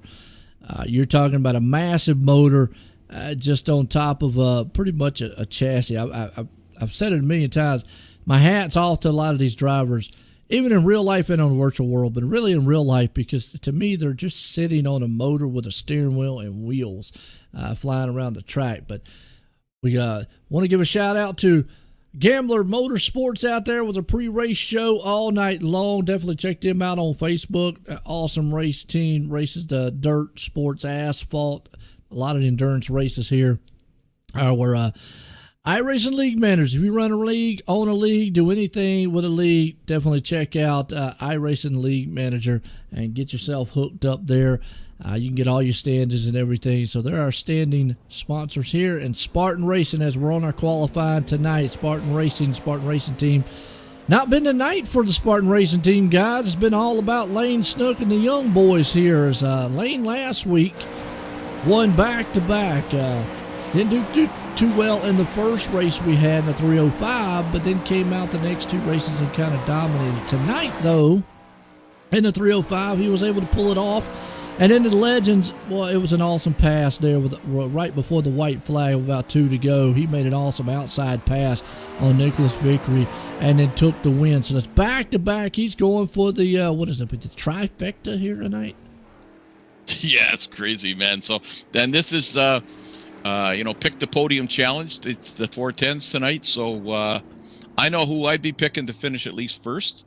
And if somebody doesn't pick all three, we'll go down to somebody just picking the winner. And I know what a safe bet would be for tonight. Absolutely. I said before, if Lane keeps it up, we're going to have to make some bounty out there on him. Oh, yeah. Guys to pick it up or something, because it's been all the Snook show here tonight and last week. But that old Zach Chapman out there said, tell him to save some for the rest of us. Well, hopefully somebody can go over and cut his power offers, and I don't want that to happen to him. But the 410s, the one thing about them really, really quick is it looks like Jack Clevenger is going to be the man on pole with 11:53 quick time up top. Lane's going to put it in 11:66 back in 8. Donovan Ross going to hang on the second right there as a qualifying time. But, in the 410s, these things are so unpredictable. And with the track that we've got here that has been kind of, I'm going to say it's been a little bit tough to pass on. You've seen, if you get marred back in traffic there, Roger, it looks like you just can't make it through the field. So I think qualifying, and I told John earlier, I think track position is key. Yeah, absolutely. Especially we got a big field again tonight for the 410s. This series is really turning out to be super popular. Like I say, nobody else is doing it. I don't think on iRacing, where they have a whole hometown track agenda. But I also noticed those first two guys are the SRC Sim Racing Concept boys, the Rudines, and they've come to race tonight. So could be some competition for Lane tonight. Absolutely. That puts us over here to Heat Race 1. A&J Custom Creations Heat Race 1 tonight. As always, Andy Patton does outstanding work with his craftsmanship and his trophies and plaques. Check him out at GForce RL. Well, as always, our heat race, we can grid these guys up here. Okay, and starting on the pole, heat number 1 is Christopher Schaefer, and on the outside, Brian Moore Jr., who we talked to earlier. On row 2 on the inside, from Fort Wayne, Indiana, John Short with the Coast to Coast Racing Team, and on his outside, Jack Clevenger from SRC. In row 3, we got Steven Spees with the Gambler Motorsports and Charlie Bragg. And then we got Dan Fott, and we got Dad out here, Barry Goldner. And it looks like, is Aiden Young in this one? It does not look like he gridded he's up. On it. Did not grid up tonight, unfortunately. But maybe he's going to just try to see if he can run the consolation. Well, I'm an old guy, Joe, and I have a hard time reading across, so yeah, maybe I got the wrong name. He might be in the next heat. I'm not sure. Well, no, it shows that he's supposed to be out here, but it's got him grayed out. So definitely. You know not, what? He's a volunteer fireman, and he did have some drills tonight. And I'm wondering if he had somebody log in for him just in case he can get home in time to race. And ain't nothing wrong with that. As we're getting set here, like I say, in J Custom Creations, Heat Race 1. Chris Schaefer out front, Brian Moore Jr. along with it. Green flag flies. We're racing 410s. You're going to see these guys hot and heavy with these things, as you've got all the power in the world to be able to sling them around. And right there, a little bit of blinking. As always, John Short around, unfortunately. And it can happen very quickly in these machines. Brian Moore Jr. out front. The battle's on for that transfer spot. Jack Clemenser, Chris Schaefer there. They're third and fourth place, as you see them respectively. You got Charlie Bragg back there. He's in a fifth place spot. He's hoping those guys in front of him kind of maybe loosen up, get into each other. And it can happen here very quickly with these machines. Oh, for sure. And it's a real packed talent tonight. So you can't make any mistakes. No, you can't right now. You can see everybody kind of using that middle groove. The biggest thing with these cars, or the sprint cars, is they will probably travel at the top because the momentum's going to sling them up, or you've got so much power under the hood of them. Right now, Daniel Vault's trying to move up on the back end of there. Charlie, they make a little contact, hooked up wheels. That's something you don't want to do. You can't make too much contact in these machines. That throws them back. Charlie back into there with John Short and company. Short's taking the low line, puts a slider on him. Was able to move it up into the sixth place spot. But yeah, with these things, these are open wheel cars. Can't get out there. You can do a little bit of beating and banging, but not too much. Right here, well, Jack Clevenger taking that second place spot. He put a slide job move on him with a white flag out. And you know what? This track is going to really slick off tonight. You know, we've got from the Legends and the 305s. These guys got a ton of horsepower, and they're going to have to chew this track right up. We got 4 heats, so the feature is going to be a skating rink. Yeah, it is. Howard Hanna Real Estate here, bringing up Heat Race 2. As always, Howard Hanna Real Estate Service, #1 family-owned and operated independent broker in the U.S., and to own that title, you definitely got to know what you're doing and be at the top of your game. Scott Hurwitz and company over there, you know, they run some multi-billion-dollar commercial residentials. If you're looking to buy a business or anything commercial real estate-wise, home, land, rent, et cetera, anything to deal with real estate, check out Howard Hanna Real Estate. They will definitely get you hooked up. What do we got on the grid here tonight? And we got a good heat here. We got on the pole, we got Jeff Flero from Cornwall, Ontario. And on the outside, we got Fast Lane Snook. On row 2, we've got Terry Landis and Devo Donovan Ross from Washington State. And row 3, Kyle Parker. And from Gatineau, Quebec, Francis Boom Boom Major. And last but not least, on the 4th row, we got Zane Walters and a Texas Tornado, Tom Taylor. All right. I don't know if Lane's got a nickname, but we could just call him the Kid. Yeah, I think that little Jaws was a good name too. It was. He definitely is coming. I mean, it's a name y'all need to put in your books, folks. Lane Snook. I mean, he races in real life, so whatever path he's looking to do, real life style racing or kind of venture here on iRacing, because either path he goes, he's definitely doing quite well in. And if he keeps going the course here on iRacing, I mean, I don't talk much about the iRatings and stuff. He's already pretty high. He keeps going. He could get into that pro level. There's a lot of pro level guys, so something to look out for. He's definitely young enough. As always, we're getting set though. We got a good field here. Jeff Flero, Lane out there, Donovan Ross, Terry Landis and company, Pace Trucks in, 410 Wings Sprints here, Howard Hanna Real Estate, Heat Race 2 underway, green flag, Jeff's out front, he's already got his hands full with Snook. Well, if you let Snook get out front, this is long gone, you're going to have a hard time reeling him in. He wants to dominate this heat race. He wants a good qualifying position. I think that's what it is, or starting position. Terry Landis, what's that? If he wins this one, he'll be starting P2. See, and that I don't want to go ahead and say, but if he does win it, I always don't want to give anything because anything can happen with these 410s. But if he starts P2, man, that's just going to be tough for a lot of these guys. They're going to have to be up on the wheel. If I'm out there watching, Joe, I'm getting on GForce RL GForce.com right now and filling out. I know who I'm picking number 1 to finish tonight. That's for sure. And that's a good segue into that, because you're right. Go to GForce RL, because we got picked the top 3 here. And right now, Kyle Parker's got his hands full with Francis Majors. Major came flying in there, put a slide job on the inside of old Parker. Parker tonight has not had the night. He's pretty much wanted to forget about the night. It's not been his homecoming night here. He is way up on that cushion. That car does not look stable at all for Parker. No, and you know what? Parker will be looking forward to next week, because next week the Pro Late models pay a visit, and he's pretty dominant. Well, you know that. You broadcast the Pro Lates, so they'll be in town next week, and Kyle will be a lot more comfortable. Absolutely. This is the 4th place final transfer battle, and actually Kyle Parker is coming out of turn 4. Final time, Lane Snook is going to win this one here. Parker's going to hang on to the 4th place spot. Landis in 3rd, Flaro there in 2nd. But the big one here has got to be Lane Snook. Going to start outside. He came in here, already picked on what he wanted. But heat race number 3, Coast to Coast Racing, Sim Racing team here, and Coast to Coast Sim Racing team. Big part of the GForce Racing League since the beginning. They've got a lot of U.S. Canadian drivers out here bringing us our heat race number 3. Who we got on the grids here tonight?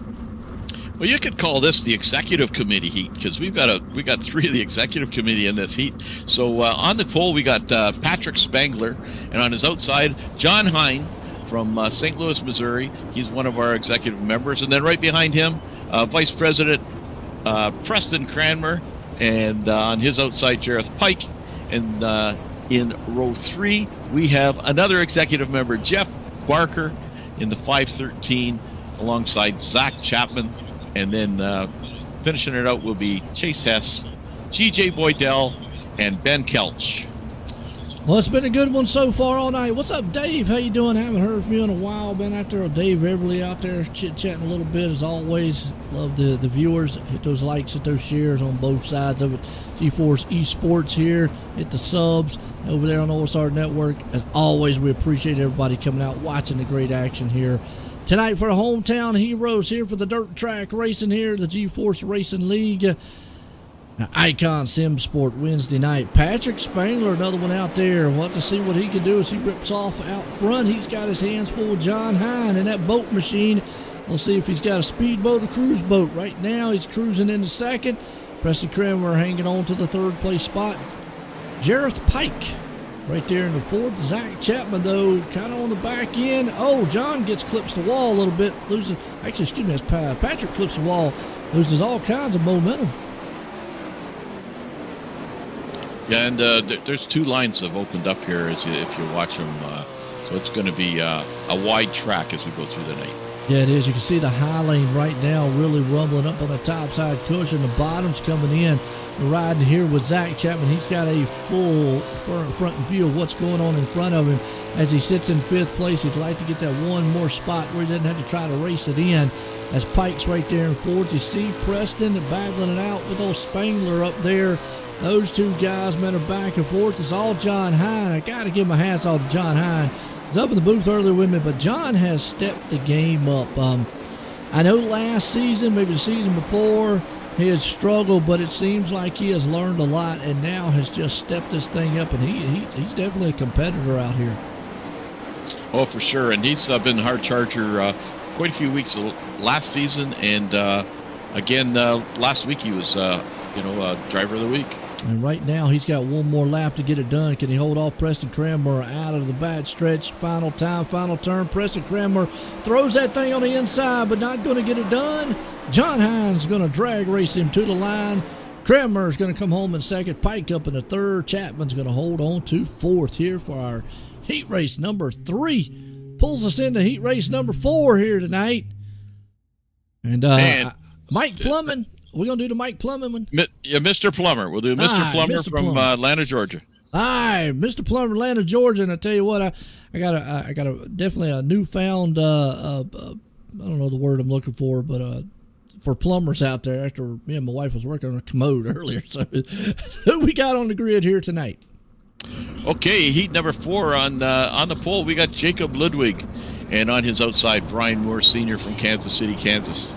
And then Sean Bowers starting in P3. He is from Waterloo, Iowa. And then Blake Chapman, Lance Ripka, JP Scheider, Patrick Malte, another one from Gatineau, Quebec. So Joe, Gatineau is across the river from Ottawa, Ontario. So it's right across, you cross the bridge, you're in Gatineau. And that's the second driver we got from Gatineau. And then Bob Curtis. I always wondered, where did Canada come up with some of them names? Ottawa. Are you still there? Yeah, so I was pressing the wrong button. So sorry. so a lot of them originate from England, and then of course the Quebec. Okay. It's all from the French settlers. I got you. Okay. Well, they're just unique names. I mean, I always hear them there time to time. Green flags out of something we can get into later on, but Ludwig out front. He's got Bowers right there along with him. You got Brian Moore Sr., Blake Chapman and company. As right now, Sean's able to table. We got a good battle here for third and fourth place on back. Those guys almost 3 wide right there. As you outside looking in. Well, in the meantime, I thought it was outside looking in. Blake Chapman gets knocked around a little bit. These guys back there beating and banging on each other. Yeah, Moore really got worked over there. He got tag teamed. He did, and that's Moore Sr. right there. Now he's outside looking in the 5th place spot over Lance Ripken. Never mind, here comes, I don't know who that is. That's Blake Chapman, who he's not in a candy mobile or anything. He's in I know what he's in this time. No, that's boring then. Yeah, what's he in? He's in a looks like an automotive. I think it's automotive. Can't get a good shot at the side there of it, but either way, it's not a candy bar. Oh, unfortunately, Bob Curtis is around in the back, crashing there. But this is a good battle, heating up for around the 4th place spot. That's Blake Chapman. He wants it. Lance Ripka's got it for the moment. Up front, you still got Jacob and JP. I couldn't tell you how to say that last name. Scheiderer. That's my guess, Scheiderer. All right, I'm going to go with Roger. Scheiderer. JP right there in 3rd. As we've got Jacob still hanging on. It's all Sean Bowers, though. Look at that. He's checking out of the final turns. He's going to win it here at the heat race number 4 for Mr. Plumbers. Tonight, Blake Chapman is going to be able to get up to the 4th place final transfer. That was a heated up heat race there. Gotta love it. And we got another big consolation. Yes, we do. Have to fix this for next week. But at least there's 8 transfer tonight. All right, 8 transfer. It's a little bit better than that 4 than what we had before. Well, that was it's always just a mental type of thing that you go into. But our B main, SBGC3D.com and SBGC3D Printing. Tom Taylor does some outstanding work. We'll see some of that work here later on as we watch one of the promos. But definitely check them out at SBGC3D.com. For the B main here tonight, who we got out here? Well, on the pole, we got Daniel Vaught. On the outside, Francis Major. So Francis Major, Gatineau, Quebec. But he has you'll have to check his webpage. He drives the tractor pull, and he's got a mean machine there. And row 2, Patrick Spangler, Lance Ripka.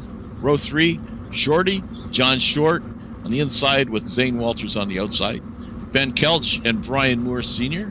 So those are the 8 top spots. And everybody else is outside looking in. We got Charlie Bragg, Tom Taylor, Chase Hess, Patrick Malte, Barry Goldner, Donovan Ross way at the back, Jeff Barker way at the back, Bob Curtis, Aiden Young, and I think that does it. Yeah, Aiden, unfortunately, again, not been able to grid up here. So I think it's like what you said. He was just able to, somebody was hoping he would get in and hoping everything's good on his end. But up front, it's going to be hot and heavy for that 8th place spot, that final transfer right there with Brian Moore Sr. You got Charlie Bragg, Tom Taylor, Chase Hess, Barry Goldner back there too. A lot of heavy hitting names. Going to try to see if they can't get that 8th place to make the show here tonight. Daniel Vaught and company right there though is out front with Francis Majors. With the 410s, one thing you don't want to do is say, oh yeah, the guy's got it made up front. These things are so unpredictable, and it's very easy to get into someone and get yourself into trouble. So we'll have to see how it goes as pace truck's rolling around. We're getting set to go green.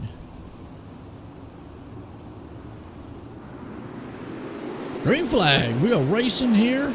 Cedar Lake style hometown heroes tonight. GForce Racing or SBGC 3D printing.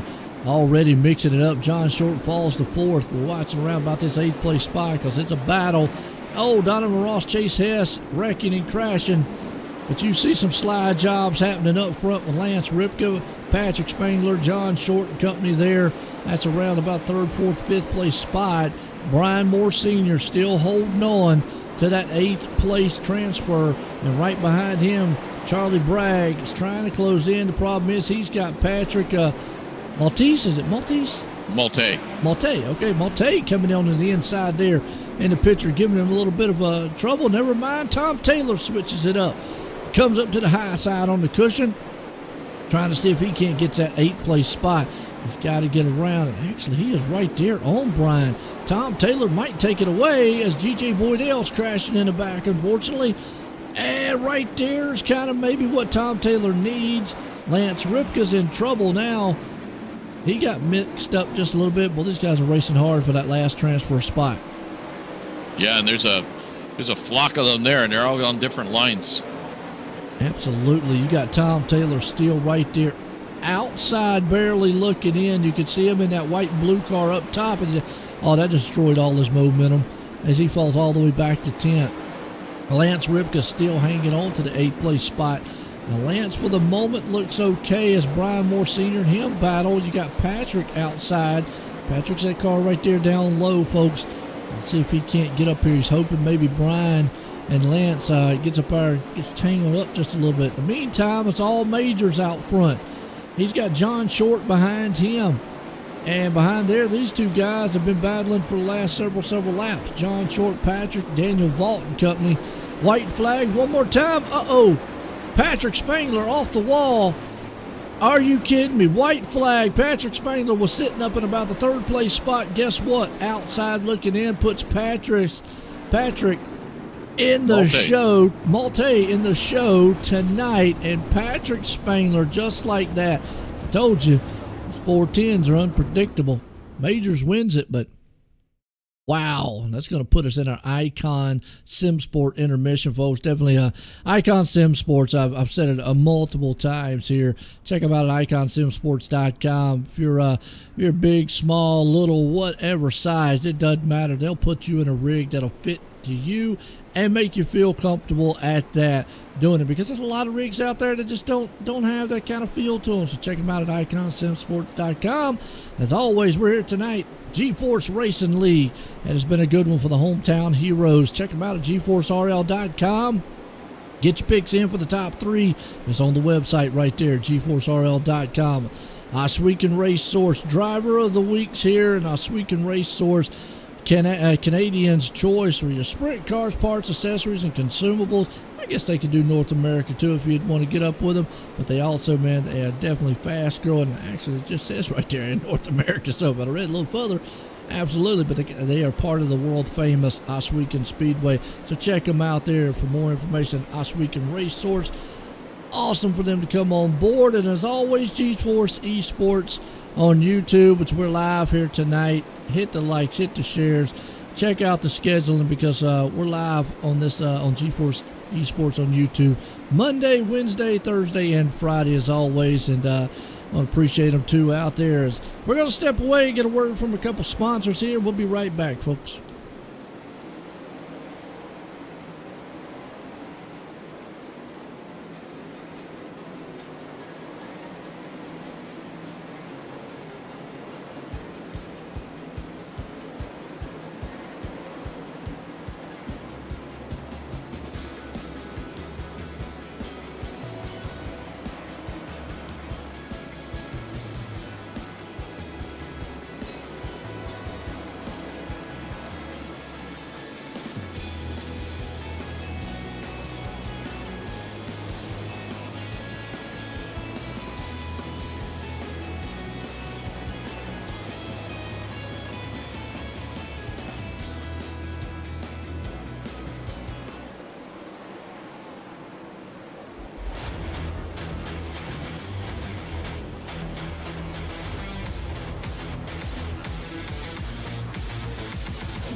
All right, folks, we're back. I think Roger went to go run down and see if he can't grab somebody. Roger, who'd you get? Lance Ripka. Lance, just looking here where you're starting. Looks like about P21 or something like that.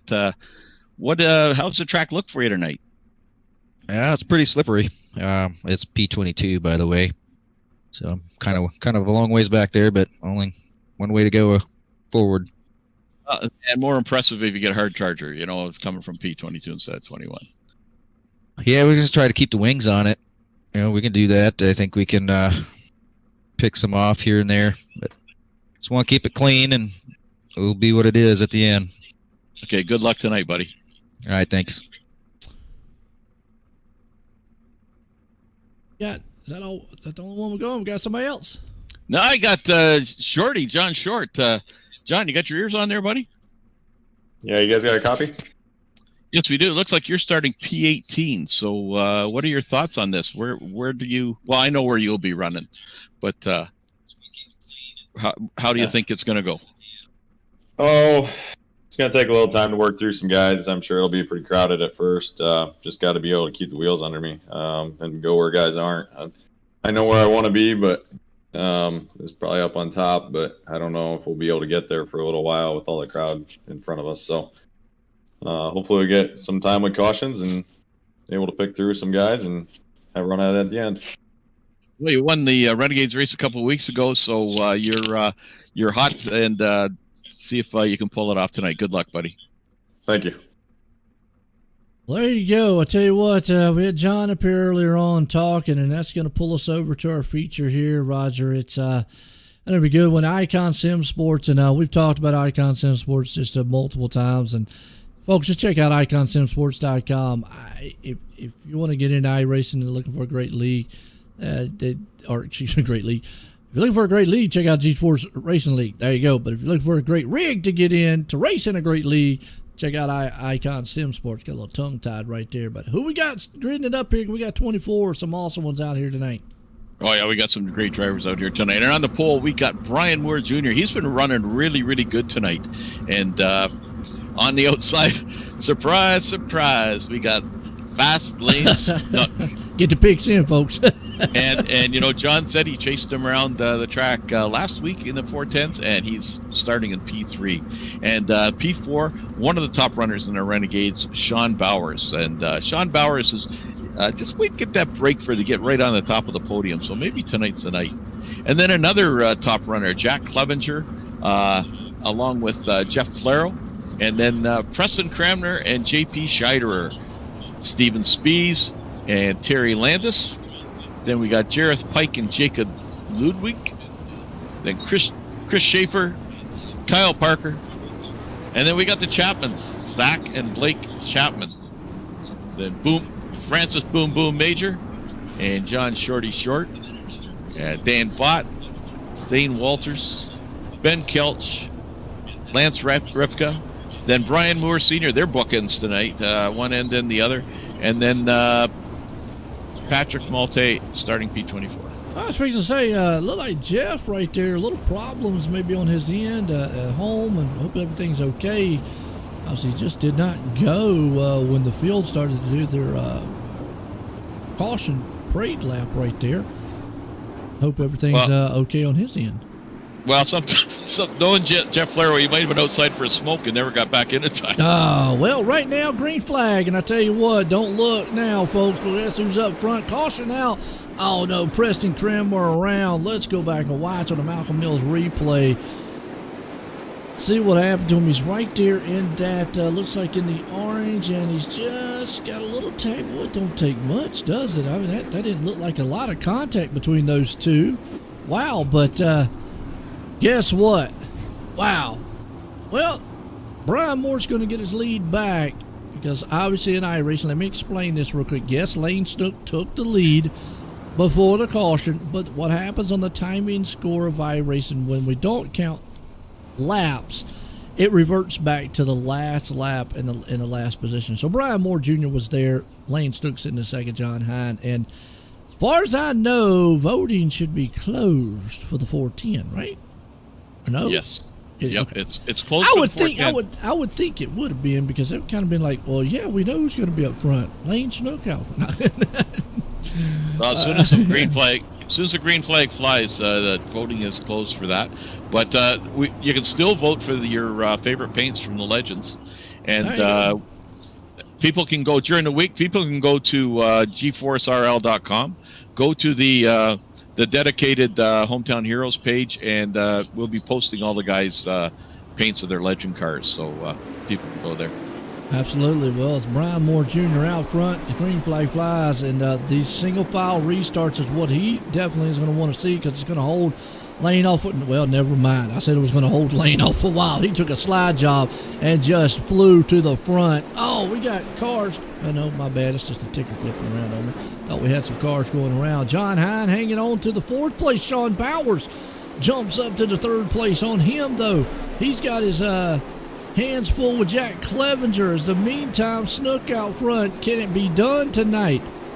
Don't want to give it to him here, because anything can happen with these 410s right now. Sean Bowers coming to the front on the top side. You got Brian Moore Jr. hanging on to it. Oh, Zach Chapman around. Back on the Malcolm Mills replay here. See what happened to him. Zach Chapman, he's right there in the back. He's in that blue machine there. Wall came out and bit him. Yeah, it's you guys getting some tough breaks early. It is, and that's just how it's going to go here. I mean, these 410s, you get up there, you got to make the fastest way around the track, but you also flirt with a little bit of danger. Well, I don't blink. Just look, Lane Snook out front. He's going for the trifecta tonight, dominating here. You know, he won in the 305s, he won in the Legends. He's leading right now. We'll have to see what happens in this one, because these are the 410s. Anything can happen. We've seen you get up there in that little wall. It don't take much of contact. You can get up there and make one little slip. It can happen and get in the wall. Brian Moore, Sean, John, any of those guys back there can get along with him. You got we talked about this guy, Steven Spees, up in 6th place spot. Yeah, Steven Spees is he's only been racing with us for a little while. He was racing in the Skip Barber series, but he has got tons of skill, and member of Gambler Motorsports, and yeah, keep your eye out for him. Definitely fast as always. And the guy behind him, now we were talking about his name, JP. How'd you say it before? Scheiderer.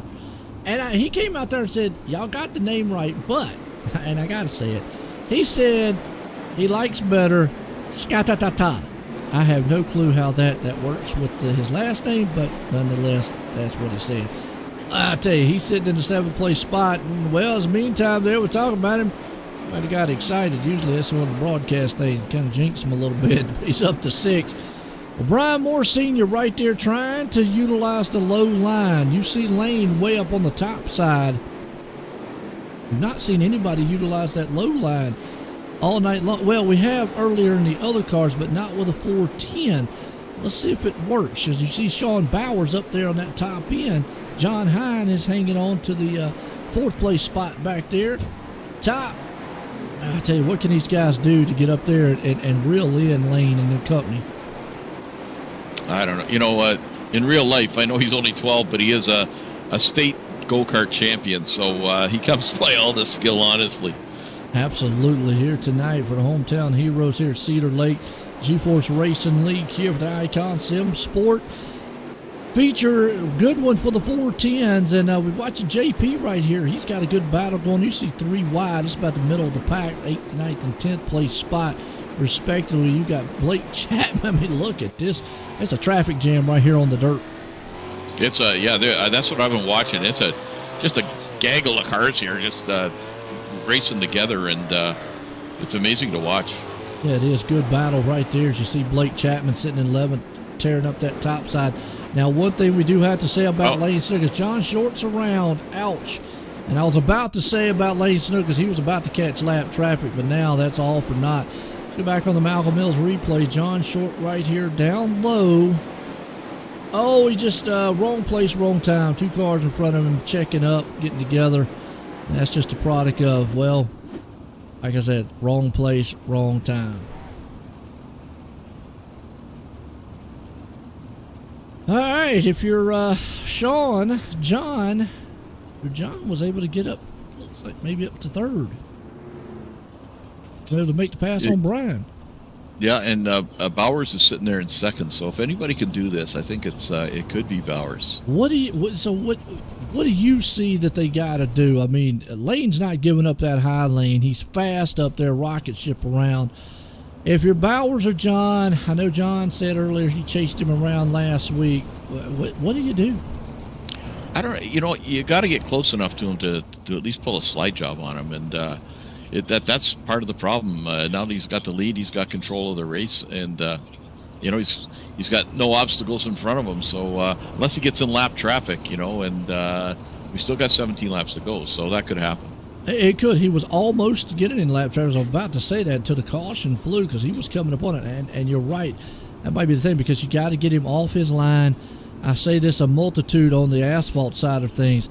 If you've got a guy that's very fast out there, you get to him if you can't get around him because it's not the leader's job to move out of your way. It's your job to find a lane, and sometimes he might have the better lane. Right now it looks like that high lane on the cushion is where it's at.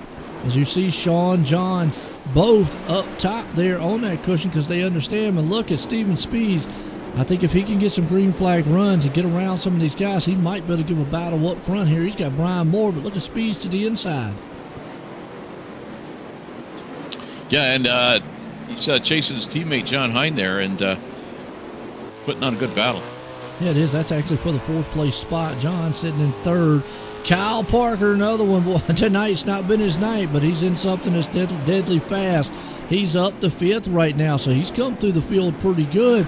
He's going to need some good laps here and, maybe some clean racetrack to be able to grab a hold of those guys up front. Another guy to watch out for, Spartan Racing Team's own Kyle Parker up to fifth. Terry Landis hanging on to the sixth place. Brian Moore falling off the pace a little bit.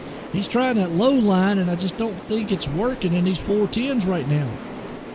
I think, Bowers needs to get up a little bit closer to the lane and just hope he can force a mistake. That track is really getting slicked off, and it wouldn't take much to end up like climbing the wall. Well, we're watching right here as we're watching Sean, and then you see Lane right there. You do see Bowers closing in a little bit on Snook, so maybe he's got a better long-run machine. Or like you said, the slickness is hurting him. It's a fine line up there on that cushion between the wall and making the fastest lap. You can see right there Lane. He's tagging it ever so. Oh, Francis Majors. Yep, Francis Majors around. Let's go back on the Malcolm Mills replay and check it out. Could be in that black and yellow machine right there. See what happened to him. He's up high. Oh, just got into the back end, and the next thing you know, he gets flipped end to over end. Wow. So we were talking there, Roger, about Bowers getting up on the back end of Snook, and I think it might take some lap traffic to help that.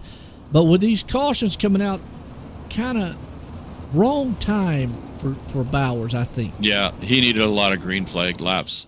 Well, we're got this caution here, Joe. I just want to talk about next week. We got a great week lined up. Like I said before, the pro late models come in. We'll have the the hometown 305s and the 410s, but sitting in the middle will be the pro lates coming in for a doubleheader. That's always a great division to watch, and it's kids night. So with Easter coming up, it's kids nights, and Lynn's Huggables is the sponsor, and we'll be drawing for a stuffed animal for some lucky young kid next week. So those watching, tune in next week and make sure you get your kids' names entered in that contest next week. There you go. And so it's Bunny Night. Awesome. It's Bunny Night. There we go. Green flag back out. You just see Snook. He utilizes that lead very well and gets that jump on the field. Bowers tried right there to get a run down the inside, but has to go straight back up top. Now he's got Spees, and this is what we was talking about. Spees could get up here and spoil this show. I think, and Jack Clevenger around. Well, then this right here is just not what a guy like Spees wants to see. Let's go back on the Malcolm Mills replay and see what happened. You see him in that blue machine. Jack right there. I think Steven... Oh, we're watching. Oh, he just got into the tires, and the tires. That's the first time I've seen those tires do that on a wing sprint. We saw it earlier with the Legends machines, but I saw it with the Legends machine firsthand, right from behind the wheel. I tried to get that donut. Okay. Spees was able to get up to third. Yes, and he's running that low line. He's taking a different line. I think the bottom's coming in, and this could get interesting. It could, but these cautions are killing him, I think. He needs those long green flag runs.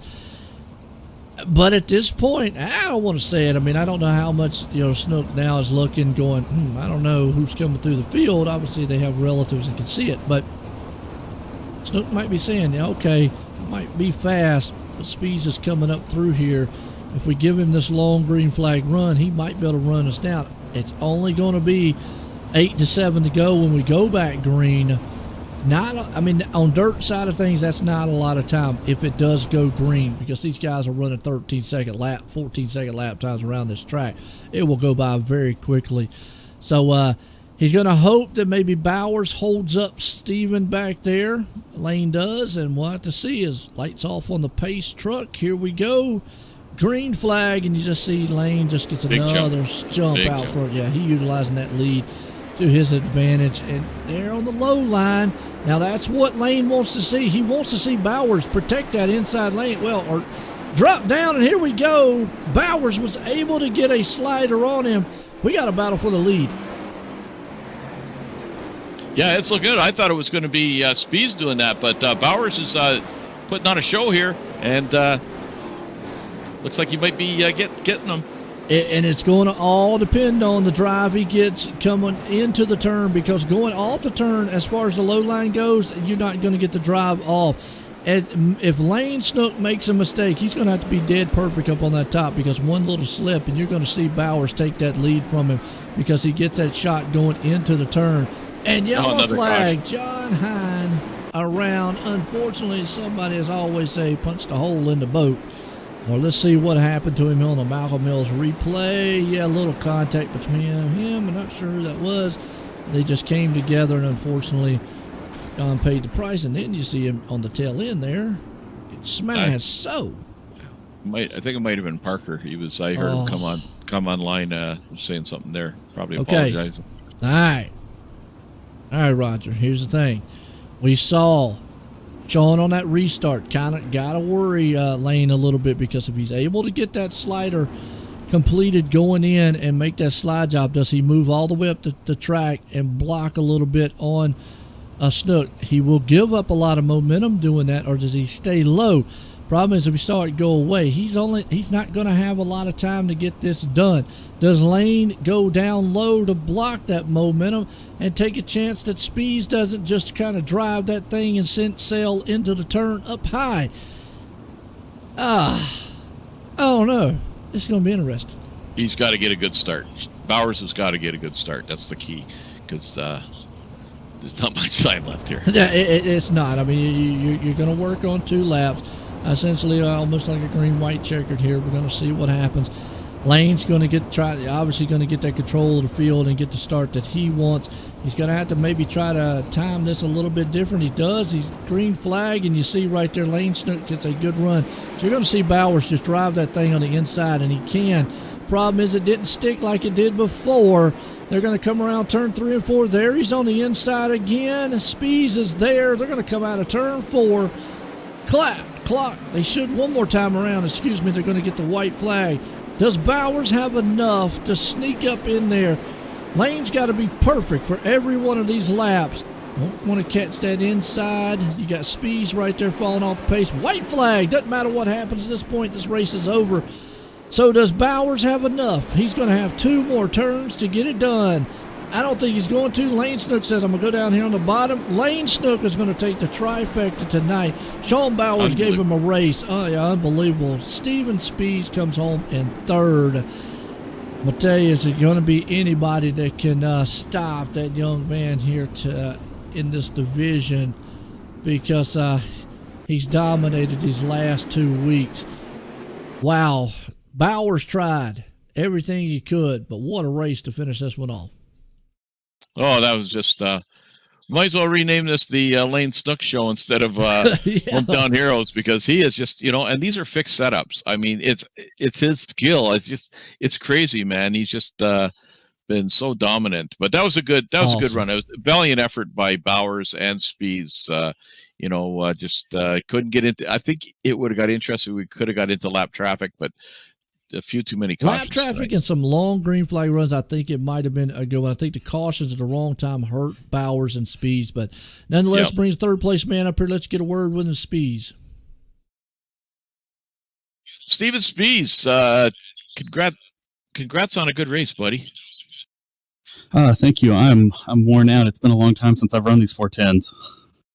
Well, I was we were watching. Thought you might have had something for Lane on the bottom there in the last few laps.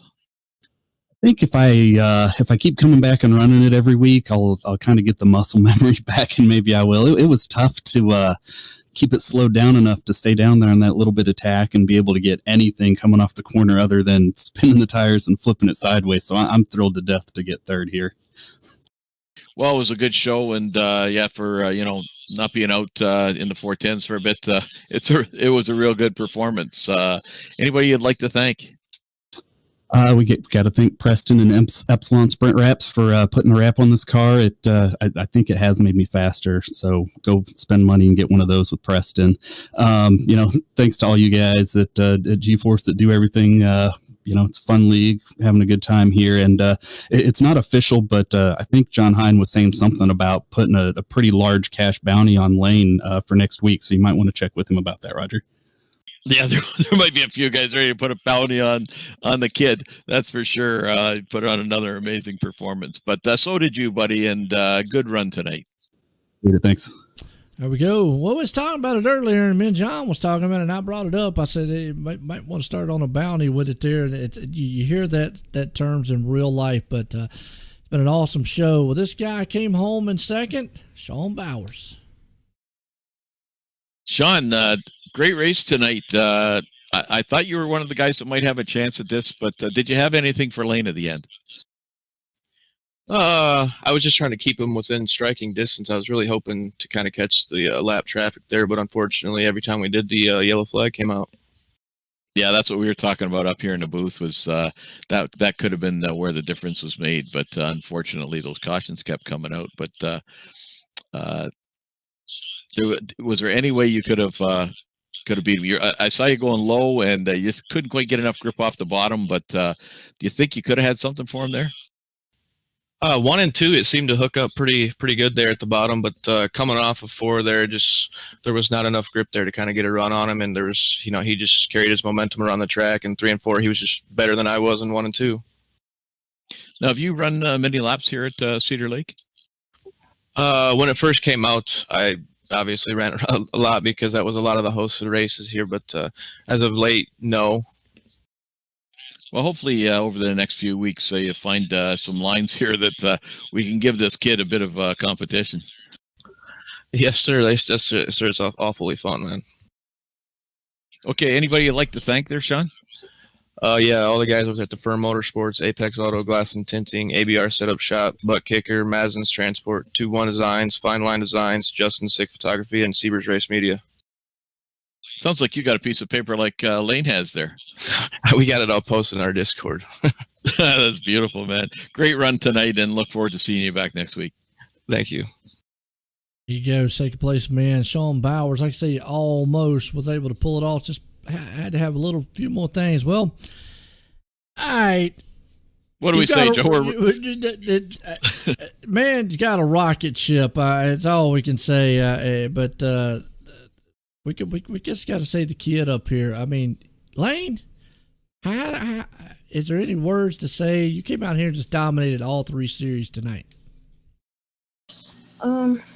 Just kind of speechless right now. Was you a little worried about Sean? Was you a little worried about Sean Bowers coming up on you? It was here and there. When I hit my marks, and yeah. Or when I hit my marks, no. But when I missed them, yeah, I was worried. Gotcha. Well, you was the first time here, even though it isn't week 2. You made the trifecta. You dominated back-to-back last week. You put it in victory lane here all 3 nights tonight. I mean, that's an outstanding feat to come out here skill-wise to do. And I know Roger, myself, John, we were all talking earlier, and I know we was mentioning something as might put a bounty on your head. And I think Roger said something about John Hine talking about it. Yeah, they got to do something to reel this kid in. And he says he doesn't know what to say. Well, we got him coming up on the Pit Side podcast right after this, so hopefully he's got more to say then. I mean, you know, he doesn't have to say many words on the track. He does it with his actions. But was there any time you were worried out there, Lane, with Bowers and Spies on your back there?